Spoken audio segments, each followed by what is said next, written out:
Welcome to the NiteCap with Total Apex Sports. My name is Gabriel. I'm joined, of course, by Josh. We're gonna have a couple more people come in, hopefully soon in a little bit. But until then, we'll hold down the fort. Josh, how are you doing this evening? I'm very well, brother. And yourself? Oh, fantastic. Do you know why? Because we're in March. Who says that this is the off season in sports? Who It's says that that? time of What the year. fool says that? It's that time of the year. Exactly. Come on, bro. Exactly, my guy. So we had a lot of college action over the weekend. Wanted to touch on that real quick, but let's just give a shout out to at Josh Valdez 100. Um, what a call that guy made. Oh wait, he's on our screen right here. Tell us about what you said over the weekend. So yeah, when Gabe was asking me about topics for the show, I immediately went to my own calls because I'm very self-centered in that way sometimes. Um, I wrote a couple articles for Total Apex sportsbets.com over the weekend, telling America to pick Tennessee money line over Alabama and to pick Michigan State covering the spread against Purdue, and I called both of those. So if you took my advice, you won yourself some money. You're welcome. But in terms of the actual games themselves, I just want to say Dalton Connect didn't do that much in the game against Alabama, and Tennessee still won. And that just goes to show you how good that team is. They're a Yeah. deep squad, and that's why I picked them in the first show I ever did at Apex. I picked Tennessee as one of my four teams, if you remember. And you're kind of seeing why, right? Because I wasn't just naming random squads. I really was, I was doing my research, and I remembered, hey, I Oh yeah. remember these Tennessee guys. I've seen them a few times this year. It's Down Connect is great, but they got a squad that they're just kind of complete. They can do a little bit of everything. They can play some defense. They can play offense. Whereas Alabama's got the best offense in the country, but defensively leaves a lot to be desired. So that's why I don't think they're going to be the greatest team in the. I mean, they'll maybe be Sweet 16. I don't see anything more than that for them. No, 100%. And just to your point, then their next game they they lose to Florida, who I think is an underrated team overall, Good, but they're yeah. not 105 to 87. No, They're not that much better no. than the rest of the Alabama, SEC. Alabama can't guard a parked car, and that doesn't work in March. We're in March now. This is where Yep. the real stuff starts. This is not for silly games here. Um, so No. yeah, I'm a believer in the Volunteers, and yeah, and then Michigan State covering the spread. Obviously that was less of a headliner, but still important Mhm. just because Purdue. It shows you that Purdue is vulnerable, even though they're one of my Final Four team picks. Um, Yep. I still think that they can make the Final Four. It's just that they do tend to show cracks just because they are a bit dependent on Edie, and they depend a lot on outside shooting as well. They're hot and cold there, but I think that Purdue they do tend to play down to level of competition sometimes. Michigan State's not nearly as talented as they are this year, I think, but Yeah. I think that Purdue they're the kind of team that they they sometimes have to have a struggle just putting the exclamation point, just closing the door, or like slamming the door on teams. They kind of let them hang around. Oh yeah. So knowing that, I kind of picked Michigan State to cover the spread because it was like 10.5 or something, and I was like, that's a lot. So, Too many points. so, so there you go. So that's my Ah, flex. you're 2-0. You're 2-0 in your total Apex writing career, right? Is that what No, am I hearing you right? yeah, I'll admit I did miss on Kansas and Baylor. I had Kansas covering the spread, and they just got rocked because they suck. Oof. So, um, but I'm 2-1. I'm 2-1, but it's still Two good. and one. All right. We're above 500. All right. Yeah, I So mean, you only have to hit 55% to be a pro capper. So right now you're a pro. yeah, yeah. Well, Ah, we'll yeah. see how it goes when I keep picking. But yeah, I think and when it comes to making these picks, it's like you got to just kind of look as rationally as you can. You're not going to get it right every time, but I think if you have a baseline knowledge of tendencies of each team and like Yeah. historically how they are home and the road and against the spread and shit like that, it's you can kind of make a good educated guess. And who's injured and who's not. The thing with Kansas too is I thought Lance McCullers was going to be out and he wasn't. Um, and they still got kind of rocked against Baylor. Baylor's like way better, bro. Like I don't even know why they're at ranked four They're below. But speaking of self shout outs and nailing spreads, I got St. John's University over DePaul. They Yes, won sir. 77, killing that spread. Um, but this St. John's team, let's be real now. I know you love talking about St. John's, kind of being from that New Jersey Yeah. city area. I know this is one of your favorite pop button teams to talk about, but do you see them actually making the tournament? Slash, do they deserve it? So I got a buddy that's a huge St. John's boy. Used to go there. I don't see much for this team. I don't see greatness from them this season. I do think they're one of those teams that like have a really slight chance at being in the first four tournament. Oh, okay. But that's like if they're lucky, you know. I uh, I don't think I don't know. They're just not as good as they've been in past years, and I think St. John's is one of those teams that like they'll pick up some wins here and there. They're kind of like my Rutgers this year, you know. We'll pick up some wins here and there that'll catch your eye, but we're fool's gold this year, you know. They're not really gonna do much. Yeah, you know, teams. I don't know. I mean, other teams that are on the bubble. I mean, I'll ask you, what are other teams on the bubble that have actually caught your eye that are better than St. John's? I mean, I don't know if they're technically on the bubble, but I like Seton Hall from the Big East a lot. There we go. Seton Hall. Yeah. And and then I know Very. FAU dropped a couple games, but I liked during the middle of the season what they were doing. So if they get a strong finish and then do well over there in the American Athletic, I would like FAU, but you can't sleep on the South Florida team. I love looking at non-Power 6 teams in basketball and seeing who I Totally. think could go on a run. Yeah, I mean, it's not just Dayton, you know. There's always schools that are always cooking that they don't get as much Exactly. fanfare. But I mean, every year and they go far in the tournament, you know. Um, I mean, like I remember I mentioned obviously like St. Peter's a couple of years ago. Remember Oral Earl Roberts? Roberts. Oral Roberts. I almost messed up their name. That was like what Don't were mess they? Sweet that one up. 16 at least. um, But and yeah, I remember that. I remember that yeah, run. Oral Roberts. I mean, come on, you know. There's always teams like that. I remember when Lehigh beat Duke like 10 years ago in the first round. Yep. It was Oh, that was a great day in America. that was amazing. You know, I think that was with CJ McCollum, right? I want to say. Um, I'm pretty sure. I'm pretty You sure. know You have that to better fact than me, maybe. I don't know. I don't remember that much. um, yeah, it was around that time because I know McCollum went there, and I want to say it was around that time. I have to fact check it later, but yeah, you know, you have to pay attention to the whole totality of America. You can't just look at Yeah. you know the ACC and the Big 12 because there's so many other teams that make noise with That's everybody. true. Speaking of making noise, what's up?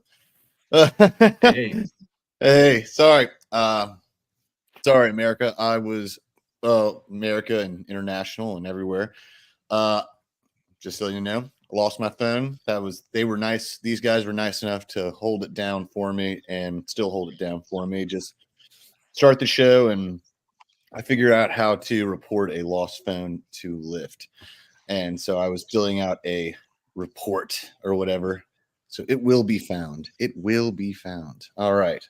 And it's not at the sports bar where I was at. So I'm narrowing it down, baby. Now, Babyface, Joshua, JV, varsity, BTG. How y'all doing, man? Sorry. I'm all good, man. I'm hoping you find your phone, you know. But we were I just will. talking some Yeah. college hoops. I'll find it. We- I'll find it. So yeah, I heard you talking about Lehigh State because you talked about CJ McCollum. I know he went to Lehigh State, and I love him. I think it's just Lehigh, but yeah, I thought it was just yeah. was it- I think it's just Lehigh University, yeah. But I'm gonna look it up now. But I was saying I think Yeah, CJ was was that on the the year? team. when they Sorry. beat Duke. When they beat Duke, Yeah, was that Yeah, the I was year? saying I was Yeah, saying it was. I think CJ was on that team when they he beat Duke. was. He was. But Yes. got him drafted. Yeah. See, Look Got at him. Josh. Look at He's Josh right. I and was like, E-Rock I dropping knew it. knowledge. Carolina That's my fan. college hoops knowledge, bro. Carolina fan. I mean, Um, they were a 15 seed. I mean, come on, you know, you had to. And then they lost a couple of years later to Mercer, Duke, not Lehigh. I think it is Mercer. Lehigh. I forgot about Mercer. Wow. So many I think random. I know. I remember. I swear to things. God, it's Lehigh. I think it's Lehigh State, but I could be Yeah. wrong. So Well, I get don't our know. fact checkers on that one. Yeah, come on. We need the fact. Where's Andre when I need him? He's the guy who's like already typed it in Hey, Gabe, before how I. do you feel about Nebraska? I'm reading. Gabe, I'm reading Nebraska is like projected number 10 seed. How do you feel about them being able to make some noise? So here's the thing. March. I'll give a general when you're filling out your bracket thing, because obviously I'm a huge Huskers fan and I would love nothing more than for that to happen. But if a team has showed you who they are throughout the season, I need to see 3 times where they show me otherwise before I'm willing to change my mind. What do I mean by that? That's Nebraska has been I like that. atrocious on the road. Atrocious. And so they picked up 2 not great road games, but they picked up 2 decent road performances as of late. So I want to see either to close out with the regular season play, or ideally in the Big Ten tournament on a neutral court. I wanted to see them win before I'm saying, okay, this Nebraska team could go on a run. Until then, I'm very cautious about this Nebraska team away from the vault. Yeah, sorry. a lot of Big Ten teams. Yeah, sorry, my bad, Josh. I can't even see. I'm looking this. I'm looking up this Lehigh crap. So keep talking. I'm sorry. I didn't mean to interrupt you. No. So I was saying a lot of Big Ten teams. I don't know. They just have a history of crumbling when they're not playing on their own home floor. You know. So yeah, I think Nebraska. They're one of those teams that can get to the second weekend, but yeah, I don't see anything past the round of 32. Yeah, that might be the ceiling. Yeah, I because they're one of those teams that they can beat anybody, but they can also lose to anybody. They're one of many teams like that. So I'm reading a CBS. Yeah. Do you know what team I like also that's that's also non-power 6? Indiana State, the Sycamores. Robbie Avila, have you had a chance to watch him play yet or not yet? I haven't tapped into Indiana State this season, I'll admit. Nah, you have to look up those highlights. Like they nickname him Kareem Abdul-Jabbar. This guy is nasty. He's really good. That is a terrible nickname. I don't care how bad his nickname is. Watch him play for Indiana State. Abdul-Jabbar. Wow, that is so weird. I don't like that because I don't know who it's more offensive to, the guy or Kareem Abdul-Jabbar. I don't know who it's more offensive to. I don't want to be called Kareem Abdul. Oh no, that's like a college frat boy idea. Like I would rather be called Glue Alcindor before I'm Glue Alcindor. I'd rather be called Glue Alcindor. All right, Elmer's Glue Alcindor or something. I don't want to be called Kareem Abdul. Dude, no. It's like double stuffed Kareem Abdul-Jabbar. I'm like, no, I don't want to be. No, don't do that to me. You guys do that to me, I would disown you from the world. All right. So, Gabe, I just want to point out, I'm reading a CBS article. They have St. John's last 4 in, whereas Seton Hall's first 4 out. I just thought that was interesting. So undeserving. I have no comment. Gabe knows how I feel about that. I know you're not a St. John's guy either, right? It's not them. Yeah, it's Rick Pitino. I freaking hate that dude. What's your beef with Pitino? He's a legend. Yo, Gabe, take it over, man. I'm sending an email back to Lyft while it's happening, and I'm looking at Lehigh as well. So go ahead and answer that question. It's easy to do. So let's see. I mean, come on, man. Pitino, man, he's got lore. Well, no one's saying he doesn't know his stuff. I already hated him before the reason Gabe will probably mention. I hope he mentions because we talked about earlier. The other reason is because he also coached Kentucky. I'm a Carolina fan and I hate Kentucky. And also he ruined Louisville's basketball program for a long time. But then there's the other reason, which is more recent. So that's where Gabe will jump in. There you are. I mean, Buddy literally goes to the mic and calls them bums, losers, and when asking for a rationale, he's like, I want my players to not only hear my words, but then later on read my words. No, it's exactly. Sure. Oh, I'm going to bring that up actually as well in a second because it's hilarious. He's a character, But No, he's a grouchy old man, is what he's like. He's like Popovich and Belichick. They're just grouchy, crusty men now at this right. point. They're legends. No, they're legends. That's But what I'm saying. Though. I mean, they're, they can pull it off because of who they are. but they're men out of their time, and it's like Yeah, no. I mean, I'm not saying Patino is like who I pick right now as like to coach my team, but he's got the history. I feel like when people build up resumes like that, you just kind of got to tip your cap, to what they used to do at least. They gave a lot to the game, right? What was Patino in Louisville when the whole Kevin Ware thing happened, or was that different? No, that was it. No, that was like the thing. The hooker thing. Yeah, that terrible injury. It's crazy. Oh no, that I thought you were talking about the hooker thing. That got him all in trouble. Oh no, me and Hirok were on the same wavelength. No, I wasn't talking about that. Oh no, the hooker ring. Yeah, that's what I was talking about. Oh yeah. I'm not saying he was there when that happened. Get a hooker on your own time. Don't get it through the coach.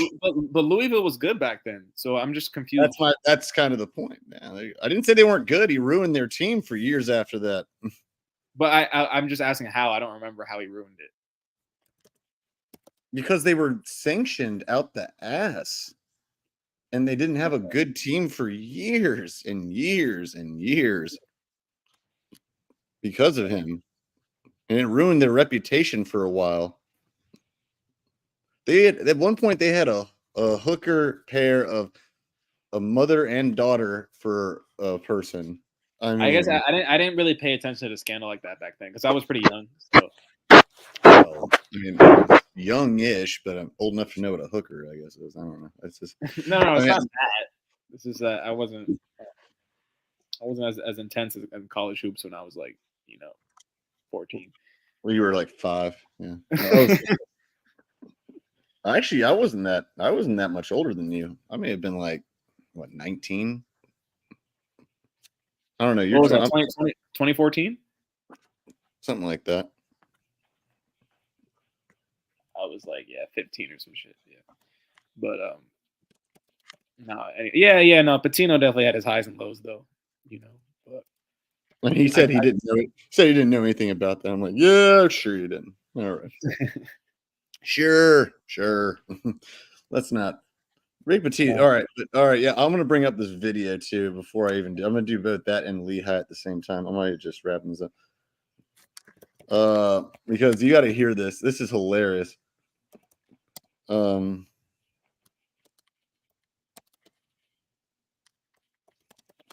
guys, while I'm doing that, all right, let me ask you tonight. All right, so I want to give a shout out to my dude, Big G. Thank you, bro. I said earlier, I wasn't going to do it, but I hoped I was wrong, and it came true. UNC whooped that ass with a sea bass. Oh, so, yes. That's it. Yeah. And the other one also, I haven't like Hornets, not so much. Although I did cap off my trio for Brandon Miller, which was pretty good. You and Brandon Miller. I love Brandon Miller. Hey, I've at least admitted that Vic Weekler is definitely the front runner for Rookie of the Year. I still think that Brandon Miller is a strong case to be a second what do you call it, runner up though, more than Chet. Yeah, because he's an actual rookie. That too. I think they're similar. I mean, they're both. No, Brandon Miller, I think, is a bright spot for you guys in Charlotte. He's proving himself to be a real deal. Did you guys see the Cavs had this like crazy comeback against Boston? I didn't watch it because I thought it was well, one, I wasn't in the region at the moment, and secondly, Another comeback was happening while it was going on, and I don't know how it finished. That was Wake, because I live in Winston-Salem for the time being. Even when I was even if I was in Charlotte, I'm sure I'd see it's a national game. When I get back to Charlotte, I'm going to see, or Charleston or wherever I'm moving back to or whatever. I'm sure I'd still see Wake Forest as a national game. They were down pretty large at one point to Georgia Tech, and then apparently they'd come back. The Wake Forest plays with their food. There's no way to deny it. Yeah, they're another one of those bubble teams. Yeah, they played down to their oh, hold on. Dear God. Hold on. Sorry. Let's continue. I'm just like, oh, someone take over. They're another one of the bubble teams, but they're also one of the last four. I don't trust. I'm not with like Dusty when it comes to this. I take all of these, and I'd say this to Dusty as well. I've said it. I take everything with a grain of salt by these bracketologists. They're all different. Oh yeah, they're about good for nothing. Does Dusty swear by like bracketology and stuff? No, he just what he likes to do is he likes to go through each bracket round by round. He likes to stir the pot and take it as gospel temporarily for the content of the show. And I just say, and I make sure that I preface every single time we do it. I'll say, if we're living in a world like a trail, like a movie trailer, in a world where this is actually what's going to be happening, then this is, I guess, what I think. But also, because I even said one of them was like, "Hey, Kansas is number 2." I'm like, they're going to lose to Baylor this weekend, and they lost. And look what happened. Hey, there you go. And it's like, and that's going to shake everything up. There you go. But we should clarify. He's not like saying that's how stuff is going to pan out. But no, he just wants what I like. Yeah. What I like about what he does is he shows you, hey, these are some potential matchups that we could see, and it's fun to think, okay, well, how would Kansas match up with Marquette, for example? So that's why I enjoy that aspect of it. But that's what E-Rock's referring to. What's fun? I mean, no, we're all so excited we're excited to. We can't wait for it to come out. But it's just too early to tell. Conference championships have not happened yet. And that's where things really come in, because there are people that are going to. No, I was saying even when conference championships do happen, it's like a lot of these teams that win their conference championship, like they flame out early in the tournament because they're like tired. I mean, but it changes the shit. Right. It changes the whole movement. The scope. Right. Exactly. The scope. The scope. I like it. It does change the scope. I agree with you. But I wouldn't have used the word scope, but I like it, actually. I actually prefer it now. I'm going to use that one. The scope, the magnitude, the platform, the je ne sais quoi of things. Yeah, but speaking of Kansas Baylor, we were talking about that game a little bit before you got on, Eric. I was thinking about how you guys were talking about Baylor the first time I came on the show, and I just said I want to say I see the vision. They look great out there. Thank you. Oh, E-Rock, you've been the leader of the Baylor bandwagon. I watched the whole game because it was one of the articles that one of the games I wrote an article for a preview for. I had where's that article, Josh? Where? Yeah, where can one find that article? Oh, of course, it's on TotalApexSportsBets.com. Oh, okay. I thought it was on Pornhub. I thought it was on Pornhub. No, it's not on Pornhub. No. It's on a much more important website for the. Whoa! Let's no. I couldn't help it. I was like, well, wait. It depends on, I guess, who you're talking to. I was like, for the lonely sports. But now, what was your breakdown in that game, Josh? Why'd you pick that game like that? Yeah, actually, I had Kansas covering the spread because I thought that Kansas. So hear me out. I thought that Kansas. I thought that Kansas, even though I thought they were going to have Lance McCullers out, I thought that they could still score a lot because of Hunter Dickinson, yeah, and KJ Adams. inside. Fair. And because Baylor's defense is like decent, but they're more like an offensive team. So I thought that because of like some of their offensive firepower, they could keep it close. And even with McCullers in the game, they still got rocked. I'm like, dude. E-Rock, I'll let you take this one. For the record, let me just go. Lehigh University was the correct answer. I bow to you. Don't shoot me. Don't you shoot me. Don't you shoot me. I'm made of Kevlar. I'm made of Teflon. You bounce right off me. I'm Wolverine. I'll just heal. Secondly, what was the other video we were talking about? The Rick Pitino one. Okay. So you want me to take, before I do that, let me take this one. Okay. Well, hold on. Okay, so Baylor is a lot faster. Kansas is just absolutely just such a disappointment, and they're so overrated. And I swear to God, Bill Self, as I said, has naked pictures of NCAA officials. That's how they stay so highly ranked. Think I'm kidding, but God, I'm starting to believe it. Conspiracy, #conspiracy. And so that team. I'm like, how is this the number 7 team? They're probably going to go up in the rankings even after losing. That's what I told him. They're going to go up in the rankings. Watch this crap happen. They're number 5 now. All of a sudden, they're number 10. They've surpassed them. Carolina went down somehow. I just couldn't believe McCullers played and they still got like rocked like that. I'm like, dude, you have no excuse. They're sloppy. They don't play right. I mean, and it was like when I called Baylor, like when I called BYU beating him at Allen Fieldhouse, and when I called them this past weekend against when they were playing Baylor, they were in Baylor, but still they were in Waco. I'm like, y'all are just Kane said that, like, I'm telling you, Baylor is the best team, and I still think they're better than Houston in the tournament. Not at this moment. I get the better resume at this moment is Houston. I get it. Better defender.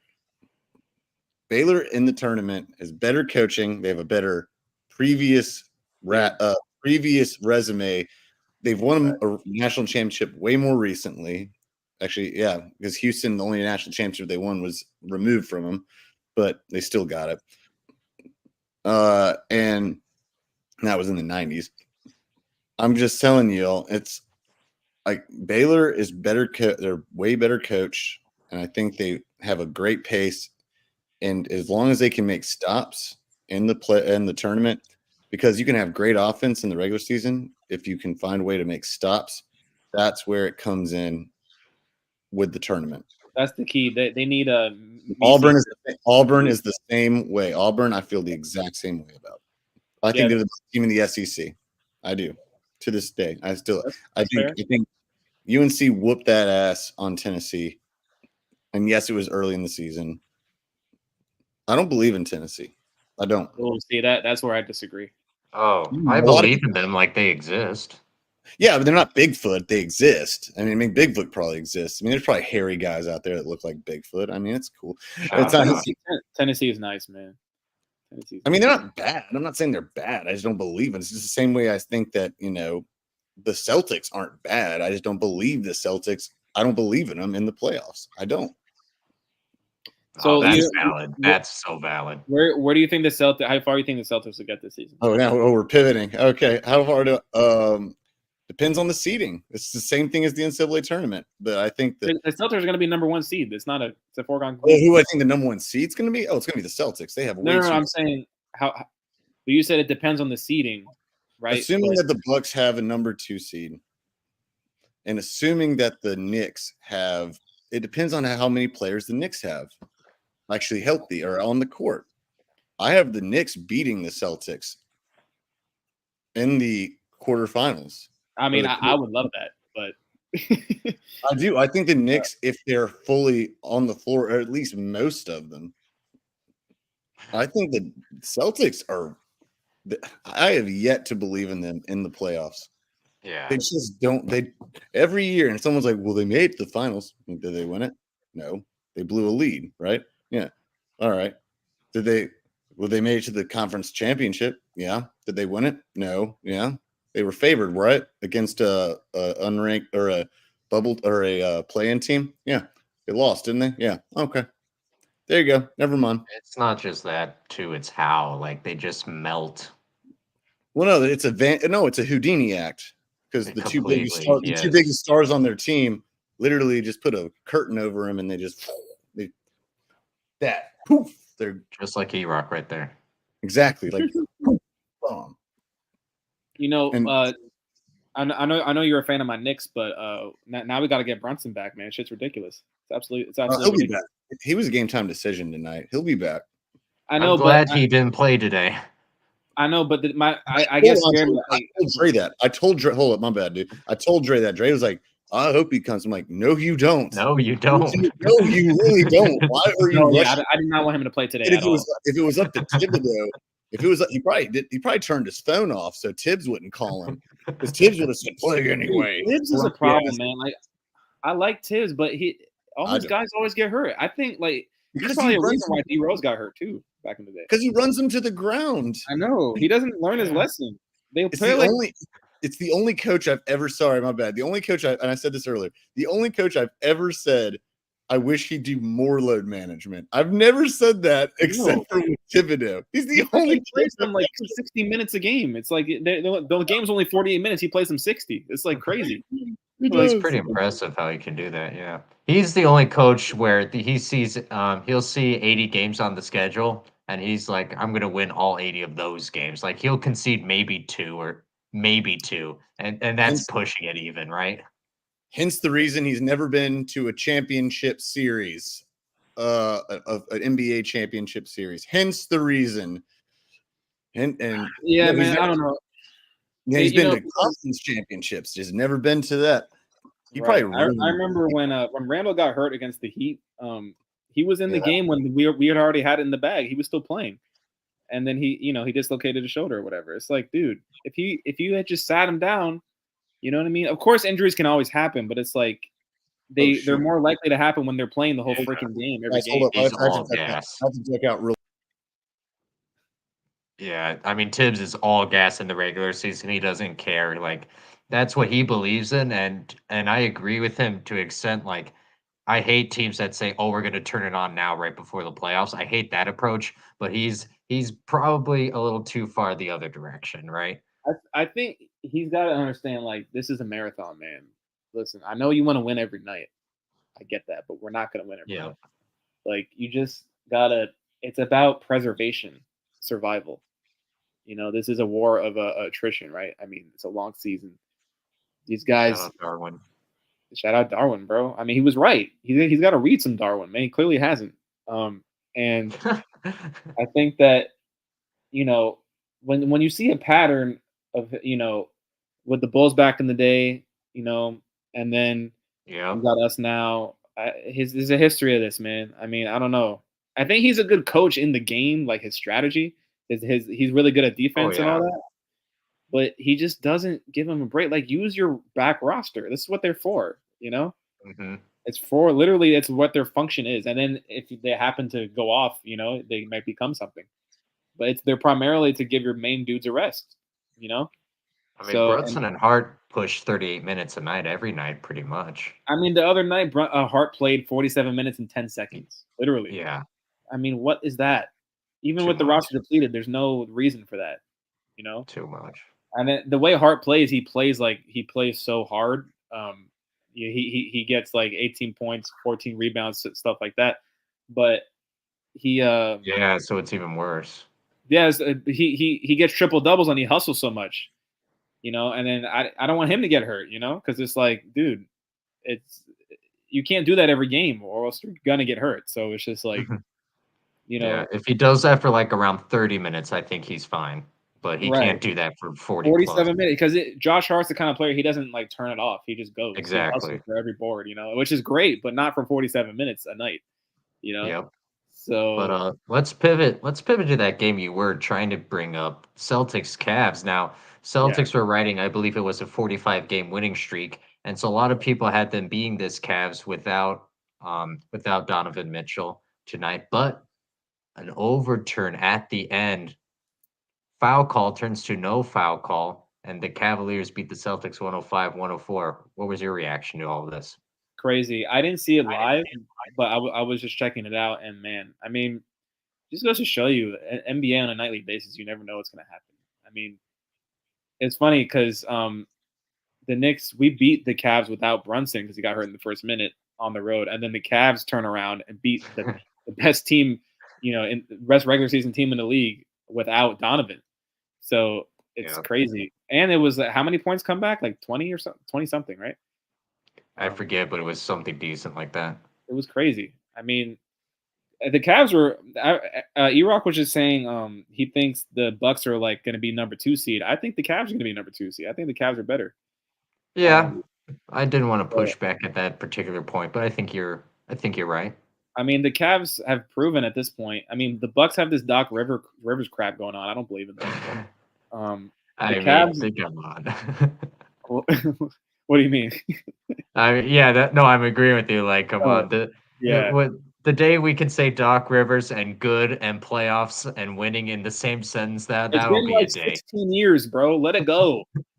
He's done. I don't know He's why getting they so much clout from that I don't know why Rajon they called Rondo him that. Just stay at KG. ESPN. It's a good job. Why you leave? Like, just to like get made fun of and be a meme. Like, it's just like makes no sense. No, And what then kills he me coaches too? the All-Star game. It's like, oh my god. But yeah, no, the Cavs. I think the Cavs right now, they're clearly separating themselves. In terms of the East teams that are not the Celtics. I Yeah, think they're no, that's separating fair. themselves right now. Obviously, Philly got a raw deal with Embiid being hurt. The Knicks are getting a raw deal with everybody being hurt, and then Yeah. so Still those made are it close tonight in the fourth. They brought within 6 late. against Atlanta. Yeah, that was The whatever. Knicks. I mean, yeah. I mean, I don't even care anymore without any guys in the lineup. We are gonna get Randall and OG back though, like soonish. So I'm hyped for Yeah, that. reports were showing at first they weren't as optimistic, but they're looking like they're on track to return this month. Yeah, at first Randall was like, "Oh, I might need surgery." I was like, "Bro, please don't do this." and then and then they're like, "Oh, never mind. He'll be back like kind of soon." I'm like, "Okay, cool." Yeah. So yeah, OG I'm not too worried about because it was just like a little elbow thing he had surgery for. Randall, we kind of got to see how the shoulder responds, and then Brunson, I just don't want him to aggravate his knee because that was a scary injury he had. I thought he was done for the season when I first saw it because it was non-contact, and I was like, God. Yep. So we got super lucky there, but again, Tibbs needs to like take advantage of that luck and not like push it, because he needs to just relax. Like he's gonna be like, all right, Brunson, you're back in 48 minutes, go. Like 40 minutes, yep. So yeah, but yeah, no, I think the Cavs right now they're healthy. They're kind of firing on all cylinders. They're good on defense with Jared Allen and all them. They can score obviously Mitchell and Garland and all them. So I think they're better than last year when we absolutely killed them in the first round. I think they're definitely improved. They got guys like Strus now lighting it up too. So, yeah. Sorry, my bad. I thought I had news about my phone. I apologize. Here's what I will say before we move to something else because I had something planned about a topic. I gotta say the Cavs. I want to be sold on them. I want to be, and I think them and the Knicks are going to be a tough out. But I think it's Boston's to lose and it's Milwaukee's to win if they can actually overcome if they keep playing the way they do. And If they can overcome their coach, yeah, maybe. what's wrong with their coach? Y'all in there, y'all's hate. No, it's talking about Doc Rivers. Oh, all in your hatred for Doc. What's up with y'all? Y'all are just mean. All right. What do you mean? Not you. He knows completely unearned. Completely. Him and Dre, they hate 40 Doc. years ago, he wins a championship, still living off that clout. But no, he's just an advisor. Don't worry, guys. He's not coming for your head coaching job. How long ago was it that the Spurs won a championship?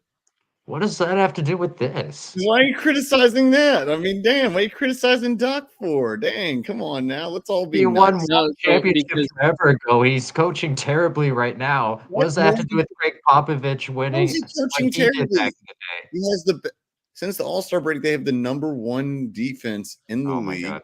They do, and they have the number 3 offense in the league. I don't know. The Bucks have lost They're undefeated. quite a few games since Doc took over. Yeah, but that was before the All-Star game, and now ever since All-Star weekend, yeah, they're undefeated. And yes, they are undefeated since All-Star. For real? Yeah, and they have the number one, and they have the number 1 scoring defense. And let's look at the teams that they. Yes, 3 of them were against the Hornets. 76ers, Hornets, Bulls, Clippers, good. And that was the last one. Now they play the Warriors tonight. Is it tonight again? All right. Wow. Damn. All right. They got a win streak. Okay. But I mean, come on. Bulls, Hornets, 76ers. You got to play who's on your schedule. I mean, damn. Yeah, but you can't pound your chest on that either. Listen, I mean, I'm just saying when Doc took over, the Bucks were looking really messy up. So it's gonna when he took over, when they 100%. Took over, they had the 28th ranked defense in the league. After he took over, they got all the way. They were allowing 120 something. Yeah, but E-Rock, come on, game, and they got all down to 100. You can't use that stat because I just told you the teams that they played. That was before the All-Star break. That was even when they're on their losing streak because their problem was defense. Their offense was like it floundered a little bit, not a little bit, a lot. But their defense was so abhorrent that they actually lowered it from 121-ish or something like that to 103 or something like that. That's not like a mistake. He got him to buckle down. I mean, Giannis's defensive numbers have even climbed, and I didn't think he could actually.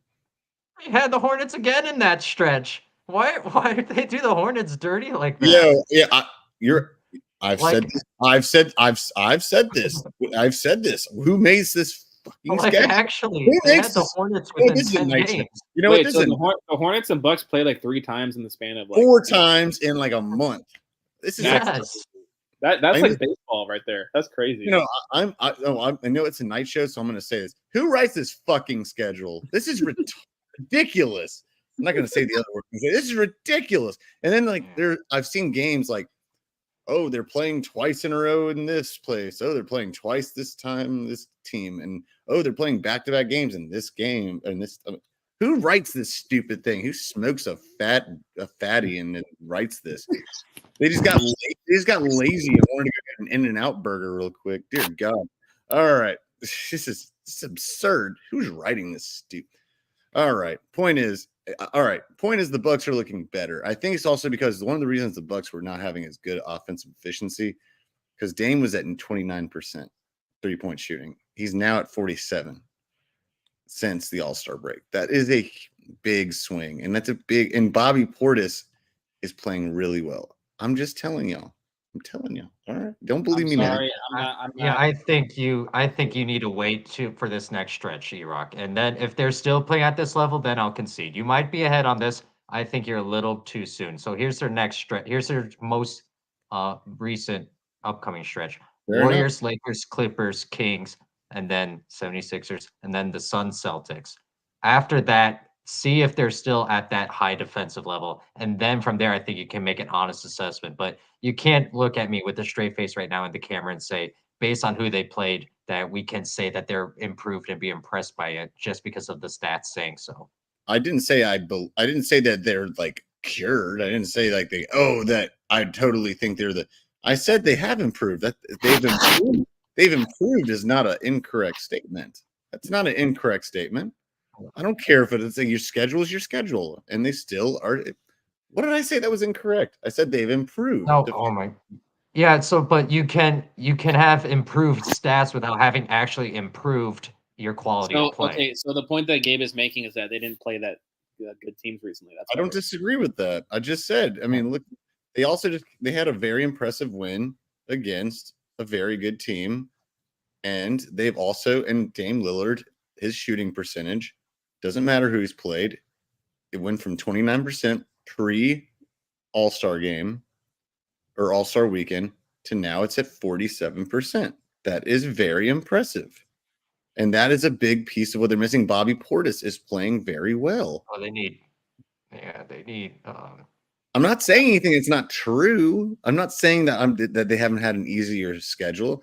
but sometimes you need a slump buster. Maybe that's why they did better That's against. fair. That point's fair. But you and me are just saying improve differently in terms No, of we need quality to of see it. play. We need to see more. We need to see him battle tested, no doubt. We need to see him battle tested. Yeah. I don't Before you can disagree. even say anything about this game, in my opinion. I just said they're improved. That's all I said. Yeah, we're defining improved differently. Good lord. All right. Everyone hates on Doc. Poor Doc. I think we need I like what Gabe's saying here. We need a bigger sample size. With this upcoming stretch, we're going to see a lot of OCR.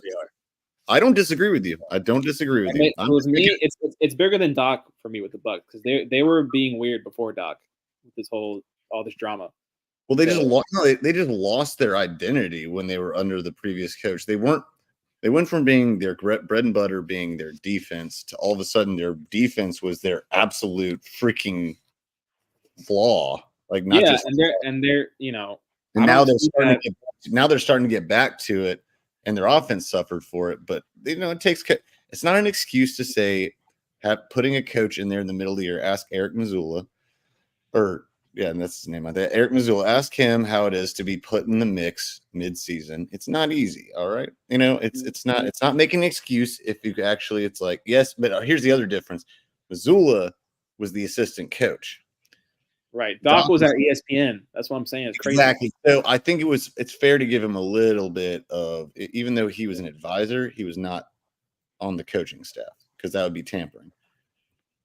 So I think it's fair. People stop making excuses for him. I'm like, I'm not making excuses. It's a fact. Why everyone keep thinking I'm making excuses for him? I don't understand where the hate on Doc comes from. It's so wild to me. Oh, because he's still living off of that KG, Paul Pierce, so and Rajon Rondo. It's because he still gets this.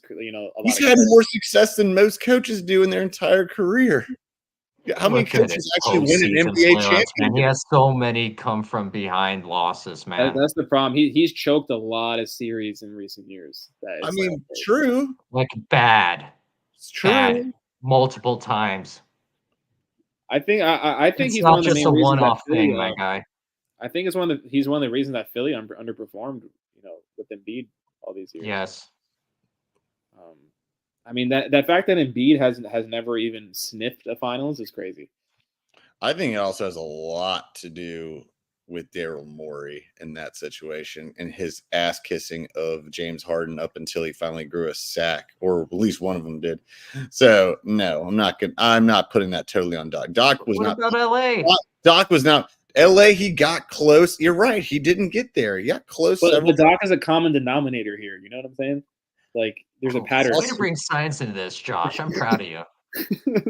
He's won a championship more than most coaches ever. God, it was forever ago. Coaches never win a championship ever. He had the big three and a great Rajon Rondo. Dude. Yeah, you know who else had a big three? Steve Nash had a big three.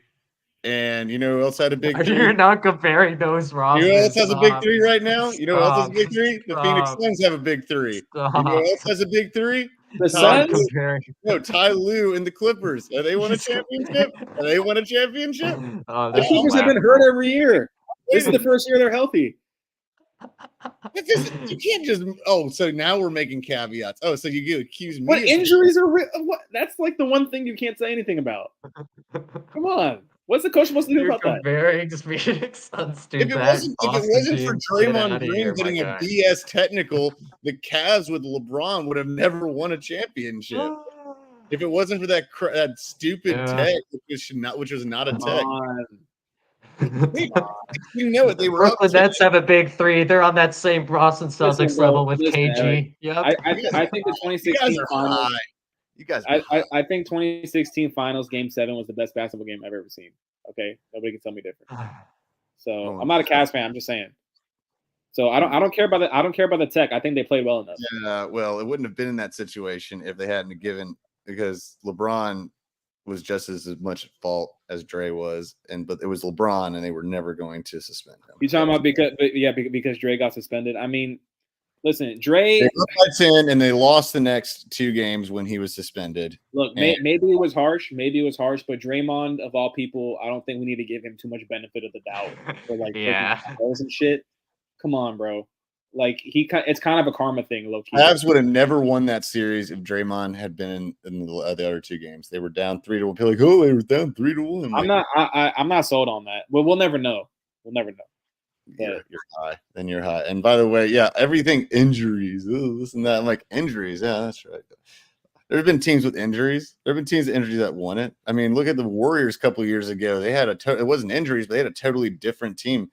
No one expected them to win. Wait, how do you knock Josh for bringing up injuries and then say, oh well, it wasn't injuries in this case in my example that I'm now bringing up. How do you do that? How do you do that? Because it's a lesser team. That's how I do it. It's a Hey, lesser Gabe, against the Celtics.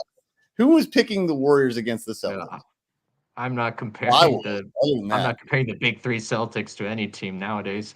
All right. Well, here's so what about the Brooklyn Nets? Let's see here. Let's say every big three that's been put together. You can't just compare every big three. They're not all the same. They're not all the same. What about the same big three from the Celtics that you keep comparing that went to the Brooklyn? Ironically, that you keep comparing to. Let's get that straight. You're the one that brought up on every team. They were old and washed. And talking about Doc, Paul Pierce, yeah, Kevin Garnett, and Ray Allen. I don't know if Ray Allen was who's the third. What was the third one? There was a third player that was in that.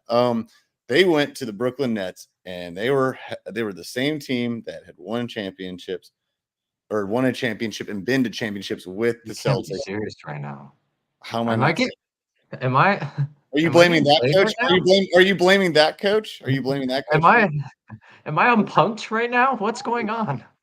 Are you blaming that coach? Josh, I'll let you handle this one. You don't have to. I think all y'all are being too harsh on Doc Rivers. He's won a championship. You're not being nowhere near harsh enough. He's won.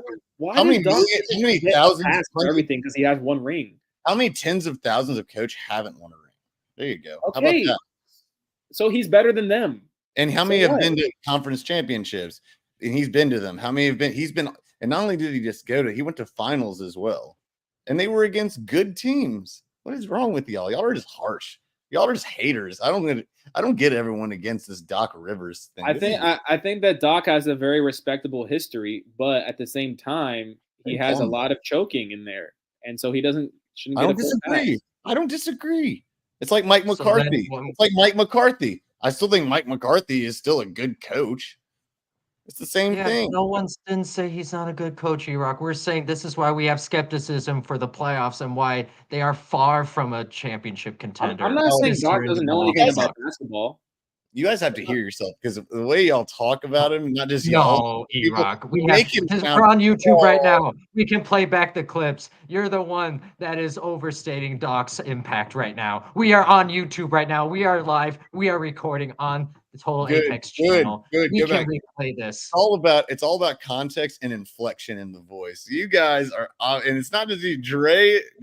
Andre Eiffel was also very harsh. He called on Glenn, or as he calls him now, Austin's father. He calls him that. He is extremely hard on him as well. I'm like, what's wrong with him? He's like, what did he ever do to you? All right. So, do you see Milwaukee coming out of the East? Is that what you're saying, or not? Right from the beginning, I'm saying it. I'm sticking with my pick. Yeah, I do. I think they are. Hell no, no way in hell. Wait, you think the Bucks are making the finals? Yep. Again, they're going to play the Nuggets, and the Nuggets will win in 6 games. That's what I'm doing. I will bet money against your pick there. Sounds good. Sounds good. Will it be a 2-1 loss that they drop, or a 3-1 loss? I can't pick this year, Josh. Which one do you think it will be? I think it'll get. I think it'll get to 2-2, and then the Nuggets will win the finishing 2. That's what I'm predicting. I think the Bucks will blow a 2-1 lead in the Eastern Conference Finals to Boston. I mean, shoot, it might even be to the Bulls if they make it in. I don't think Boston's making it to the conference. That's how little I believe in the Bucks right now. I would pick the Bulls in the 7-game series at this point with Doc. Boston's not making it to the conference championship. So you think that my Knicks are going to beat them in the second round? Depends on who's on the floor. Yes, depends on who's on the floor. So the thing with my Knicks is that I think we can beat, I think we can shock people, but I just need to see everyone back and gelling. That's my point. That's my Yeah. point. And I think the Cavs can give them a run for their money. I don't know if they can do it. I think I could see it being a 7-game series. I don't trust the Celtics. I just don't. I have no reason to trust them. I don't care what I I understand. I understand why. It's just that I think this Celtics team is different than. Well, Nah. I don't either. Yeah, Yeah, nah. I've heard that bedtime story every night. Yeah, I heard this last year. Didn't I hear this? Wait, this is weird. I feel like I'm caught in a loop. I wasn't on a podcast with this last year, but I'm caught in a loop. It's like This is the worst kind of Groundhog Day yeah, it's Wait, like wait, Gabe. because it's green. Gabe, do you think that do you Same think that the Cavs do you think the Cavs would have lost 2016 if it weren't for Draymond? Oh, that's a good question. Actually, I do, just because the Cavs had kind of flipped a switch, in my opinion, at that point. Um, and we saw what they looked like. Like, it would have been close, but I definitely don't think you can discredit them. Like, that's Draymond's fault. He has the body control of a 3-year-old. Exactly. are we talking Like, about okay, maybe the league was harsh, okay, but like it's Draymond, bro. we Like, talking about the cat? Oh, all right. Whenever a person, I watched the video with someone tonight. LeBron literally tripped him, literally swept his leg, and then he stepped over him and stared at him. That is a no-no in basketball. You're about to get got if that happens. I don't blame Draymond at all for getting in his face, and he didn't hit him either after Shout that. out Ty Lue. You about to get shout out Ty Lue. You about to get got. Well, Ty Lue is passive as hell about it after that, but he wasn't going to take on AI. No. I don't blame Draymond. It's just his reputation that got him that, and also they were never going to suspend LeBron. Not a chance. Not a chance. Yeah, but you have to take that into account, E-Rock. You can't just say, "Oh, I agree. I agree. I'm not. I'm not Okay, just dismissing it. making sure." But I think people should still be held accountable. But you're never going to hold LeBron accountable. And then, and I still to this day it was 3-1. If LeBron, if he had not been suspended wrongfully, in my opinion, for those 2 games, they would have won that series easily. Like they would have won the next game by far. I don't know, easily. They would have won by they would have won by 15 points the next game. Just the same way. And then, but you know what? The thing that's funny is the reason once they got KD as well. It's probably one of the reasons they got KD. Well, KD, it's not the only reason, but KD is like, you knew Cleveland was crapping their pants as soon as they got KD. They're like, well, we're never going to sniff a championship again while KD gets in Golden State. I don't know how you can brag about that, though. You have Steph Curry in his prime, Klay Thompson, Draymond Green, and then you bring on KD. Bragging. So you need a 4-headed monster. I wasn't bragging. I just said, like, LeBron's like, yeah, I can't wait to get it back. No, I didn't say you were, but you know how arrogant Golden State Warriors fans were at that time. They're like, oh, we're winning now. Like, well, I'd hope so. They had like 5 or 6 U.S. Olympians on that team. People called me like out of my gourd when I told them, like, I've been hearing it, some whispers on the radio, like months leading up to it. And I'm like, I honestly could see KD going to Golden State. They can afford it. And I remember when I saw the notification on my phone, I was like, my heart just sank. I was like, no, I was like, well, they needed the Avengers cast. Team's never going to lose. LeBron. Otherwise, no one else like, was going to the win. freaking NBA is not going to be a league for the next like 3 years. Like, I was just like, I know, it was great. It was great. It was really. It was fun to watch LeBron. Just like I wanted to see his like response, being like, "Oh, damn it, man! I'm never win. Good thing I won a championship last year because I'm never winning one again with Cleveland." I think with the 3-1, I think the Cavs really did flip a switch, like Gabe said. I mean, Draymond was an impactful player. He was in his prime, but I don't think he makes the Warriors win by 15 in Game 5 or whichever it would have been. They were up. I mean, all they needed to do was squeak out a win on the road. I know that's easier said than done, but then Game 6, Draymond is back. I think the Cavs beat him by 14. So I think you're underestimating how important. Look at this year. Look how important Draymond is. Look how like they've actually. No, I know. I just acknowledged it. I know. I'm just saying, like, I feel like that just changes. Like, all right, it doesn't matter. It's hypothetical. If ifs were fifths, we'd all be drunk. All right, obviously. I wish. We will not be able to clearly agree on said matter, but I do want to flip to another thing because we talked about this and we're beating it to the ground. Let's not feed a horse. Let's pet the horse. Let's feed it carrots. Let's give it sugar cubes. Come on. All right, let's be nice to the horse because we got a different horse to go and tend to. And that is the Russell Wilson situation of the NFL. Once again, another Russell Wilson topic. And I want to do. I know. Well, I want to make this one brief. We'll call this one a quick take. Because I have one more thing I want to talk about that I feel like is extremely important. It's stupid, but it's important. Especially like this one, kind of like this one. All right. So my question to you is: it's been the question all day. Sound like the NBA show. This is the question. The question is: who do you put the most accountability on for the total, absolute shit show that has been the Wilson Bronco Brigade? That's what I'm going to call it here. Or the Wilson Bronco fiasco. How about that? That's even better. Let's go with that. I think it's more Sean Payton's fault than Russ's. Explain. I mean, I think Sean Payton's one of those coaches that he's a little outdated. I think he has his like military sergeant thing going on. He's like, oh, my way or the highway. I don't think players really respond to that anymore.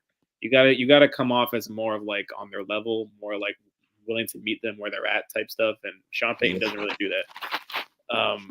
I think Russ still has something left. I don't think he's like completely useless. I don't think he's what he was back in the MVP days. But bless you. But I think Russ can absolutely go to a team and help them. I mean, I said the Steelers last time. I think he'd make the Steelers better. He'd make them better than freaking Kenny Pickett will. So I mean, I would. So and I remember Andre said the Raiders. That'd be another great pick. So,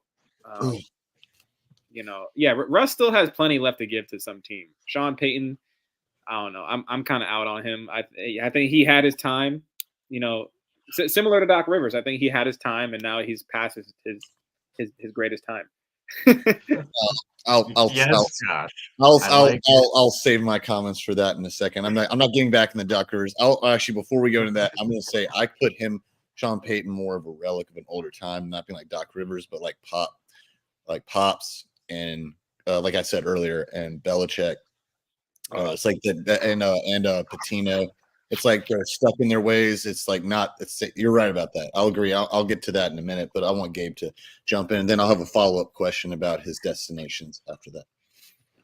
Yeah, I mean, the number one person you have to blame, I think, is George Patton, GM of the Broncos. He's the one. Talk about let Russ cook. I think he could still be a sous chef somewhere. And I think if you put the right ingredients around him, I think you could get a decent dish out of Russell Wilson. Exactly, Rock. Exactly. Just a little sprinkle.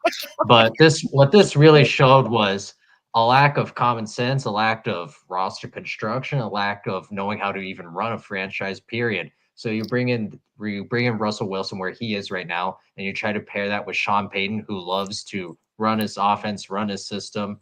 And two completely different personalities. This was never going to work. So I blame the Broncos GM and leadership and management completely. And I'll put it. I agree. Actually, I like both pieces of what both y'all said. I think there's a lot to be said, minus the Doc Rivers thing. I don't see him being the same as that kind of old school disciplinarian. He's like a player's coach more than anything. But I will say this I blame Sean Payton a lot, but he was brought in by a different ownership, by the damn Wallies,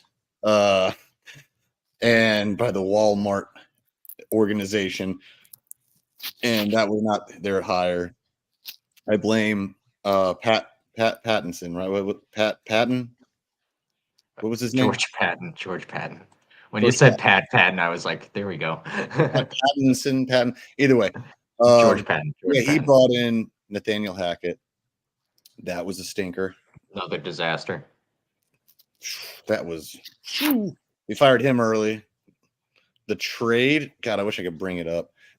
The trade. I guess I could actually technically bring it up. Someone want to bring that up while I'm talking. Well, you had a platform right now. Well, I mean, I can, but I'm terrible at multitasking. You're better than I am at it. I'd have to say that several first round, several like 2 first round picks, several second round, like several. Yeah, I yeah. can't even. Yeah, Oh, thank yeah. you, Erock, for bringing this all up. Thank you. No. It's like yeah. No, we were doing the Gucci man. Yeah. There you go. Drew Lock, even though that nothing really happened with that. But Yeah. and now they're cutting him. Oh yeah, so because if they didn't cut him, they'd be paying him another $59 million next year. But now they're only going to pay him a measly $39 million and $89 million on cap space lost.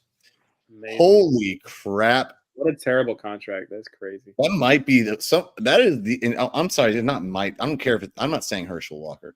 For all you young bucks out there, Herschel Walker was the Cowboys. Herschel Walker trade was an absolute mess. This is worse. This is worse. I promise you, it's worse. Who else said?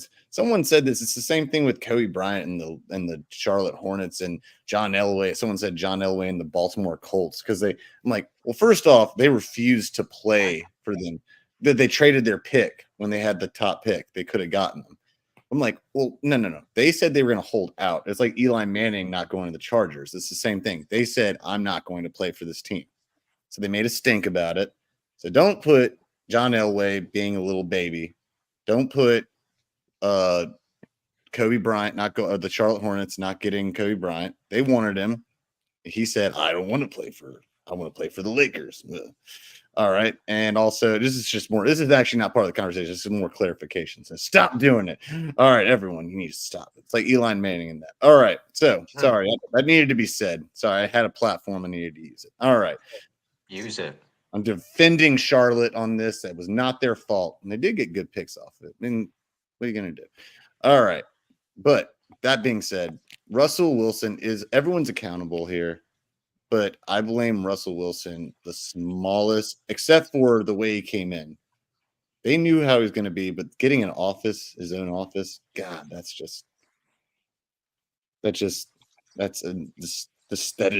find my lack of faith not disturbing in this case. The more the Star Wars extension, I don't find my lack of faith disturbing. But Sean Payton he just never treated him right. He had it in for him immediately. Wait, Erock, can we clarify that point? So, what are you saying about The Office and not He the had show?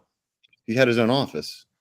No, oh my God, I know that. I'm saying, what are you criticizing him for The Office? Is that I'm criticizing the way he was brought in. Like they gave him all the stuff, and he should have been a little bit more. I mean, come on, you have to know players are not going to be cool with that. They're not going to like it's the whole point of being in a locker room is because it's camaraderie. The people have said it all along since he had that whole thing. It makes you feel detached from the rest of the team, right? I mean, this is the whole thing about team sports. Is like it's a camaraderie. It's your brothers and sisters. Yeah, your no, sisters. I agree with that. I think like he could have made a stand up decision and said no. I just want to be with the guys. Exactly. I mean, you can have a better locker than someone else. Fine, that's different. But at least you're in the locker room. I don't know. Maybe have your own shower. I don't care. I don't know how it works. I've never been in an NFL. you could have had that and still had The Office, though. I think The Office is the least of our worries in all this. No, because he was on the same floor as the executives. It's just No, but you know what I'm saying? Like they could have easily separated the two. Like no, it just doesn't work. It just doesn't work. Like, it doesn't work. I think we're putting a little too much emphasis on The Office and all the other disasters that were going on. I think if we're listing what went wrong, I think Office comes in 6th. I'm not saying that it's even the top. Well, I'm just saying it's an issue. It's a culminating part of it. It's like a part of the whole thing. It was like a disaster from the start. They gave him way too much. And you know what? This background is absolutely bothering me. I'm sorry. I'm just absolutely going to change this. It's like because it's dark outside and it's going in and out. Sorry, I'm just turning it off. I like my background anyway. None yet. There we go. None yet. Hey, there we go. I like my background. Okay. Now I'm not bleeping all in and out. Okay, so Russell Wilson. No, it's like it's just not good. Like he has his own. It's like it's he could have done something different about it. It's a culmination, a snowball effect that Yeah. things just with mistrust. It's not camaraderie. It's just not, and then it causes resentment from Sean Payton. Well, Sean Payton was going to hate him anyway because he's not like that kind of guy. But I don't know. It's different. I'm putting less on him. I'm putting more on Sean Payton. I don't see Sean Payton succeeding at this place. I don't. Period. Me neither. Not for the next 2 years. Not for the next 2 years because they have no draft capital. They have no draft capital. They have no salary cap space. They have no prospects. This is not a team that is set up for success. I mean, Josh, you hear me when I'm saying this, right? I'm 100% on your side on this. Yes. Like, there's nothing. And I'm not trying to ban against you there, Gabe, but they have no. Like, I looked at their prospects today. What? When did I ever give an opinion on how they're No. Because the way I asked him, I said, "You're with me with this, Josh." No, I was just trying to not act like I wasn't ganging up on you. That's all. I was just trying to be nice. Yeah. I didn't want you to think I was ganging up on you. Yeah, Josh gave you mean mug. Like, yeah, that's right, bro. No, I just want to make sure you knew I wasn't getting. No, but I don't see their prospects like getting any better. I mean, they have Sutton. What is it, Sutton? Who's their cornerback who is an absolute. They have a receiver who's a monster. They have a cornerback who's a monster. I just don't. And they have a running back. Shout out to North Carolina, Devontae. Oh yeah, you're talking about Pat Surtain, right? Oh yeah, Pat Surtain. Oh Yeah. yes, that's who I was. And who's the running back? God, I know. I can't believe Javante. Javon. Yeah, God, he went to Carolina. That was again. I'm sorry. It's Those guys are good. But other than that, without my phone, my brain loses certain things. Okay, so it's the opposite of what people think. So it's funny. I know. It's wild. It's science is a fickle thing. It's a fickle bitch. All right, but yeah. So here's the follow up, and then I want to move on to the finale of the question or topic I have tonight because it won't take long. Okay. Where are your 3 landing spots for them? We've already mentioned the Steelers. I think we all agree on that. So let's give 2 more. Oh yeah. And someone said the Raiders. I don't necessarily agree with it, but let's go. Whoever said the Raiders, defend yourself. Defend yourself. Well, I just mentioned that. I mentioned that Andre said it. Yeah, Andre said it. Andre. Yeah, a few days. Last time we talked about it a few days ago. Calling you out, Andre. My number 1 pick is the Steelers, like I said. But Well, here are your 2 backups then. 2 backups. I gotta think on that. I'm not gonna lie, because I don't spend that much time thinking about Russell Wilson destinations. No. I feel like I'll tell you what. I'll go first, and then I'll pass it to Gabe. I'll pass it to Gabe, and then I'll go back around to you. Be better, Josh. Yeah, I'm sorry, Gabe. Dare to be better. Dare to be. I'm curious though. What are yours, D-Rock? I'm curious. Well, I like the Steelers one. I actually don't necessarily like it. I would prefer Justin Fields to the Steelers personally. I just don't see the Steelers necessarily going after him aggressively. I think Steelers are going to be steadfast, wait till after the draft, wait it out. I think a lot of teams are going to do that. But if I was going to say, I think he would thrive with the Steelers more than most teams. I don't like it. Atlanta, maybe, I guess. But I don't like the Raiders. I don't like the Raiders for him. Their offensive line is not very strong. And he just came out of a situation like that. I think something that's sneaky is maybe, well, I'd say the Giants, but he said he wants to go to it, and he has all the leverage in terms of this because he's making $39 million this year, guaranteed. He could sit down and kick it that's what I'd do. I'd sit down and kick it for a year, rest up. Actually, I have a question. Oh wait, I'll let you do your picks, and then I actually have a question about this. Okay, for cool. You. No, and then I would say this is kind of weird, but I'd say the Saints maybe. As much as I hate it because they're in my division. So 2 NFC South teams. That'd be something. And the Steelers. Yeah. And maybe the Rams is a bad. No, not the Rams. No, never mind. No, I take it back. I draw it. If the Vikings lose Kirk, he can go there. Okay, that is because there's a huge There's something. there's a huge bunch of chatter about Kirk if he's not on the Vikings going to Atlanta because his wife's entire family's from Atlanta and their house shop. I can definitely see Kirk leaving Minnesota because he was like going crazy before he got hurt. You know what? Whoever Kirk Cousins, whoever Captain Kirk's agent is like the MVP of the world. Yeah, I know. It reminds me of Sam Bradford. Remember him? He used to get big deals. I am very aware of Sam. No, he's better than Sam Bradford. No, he is better than Sam. But I'm saying like he still gets way more money than he should.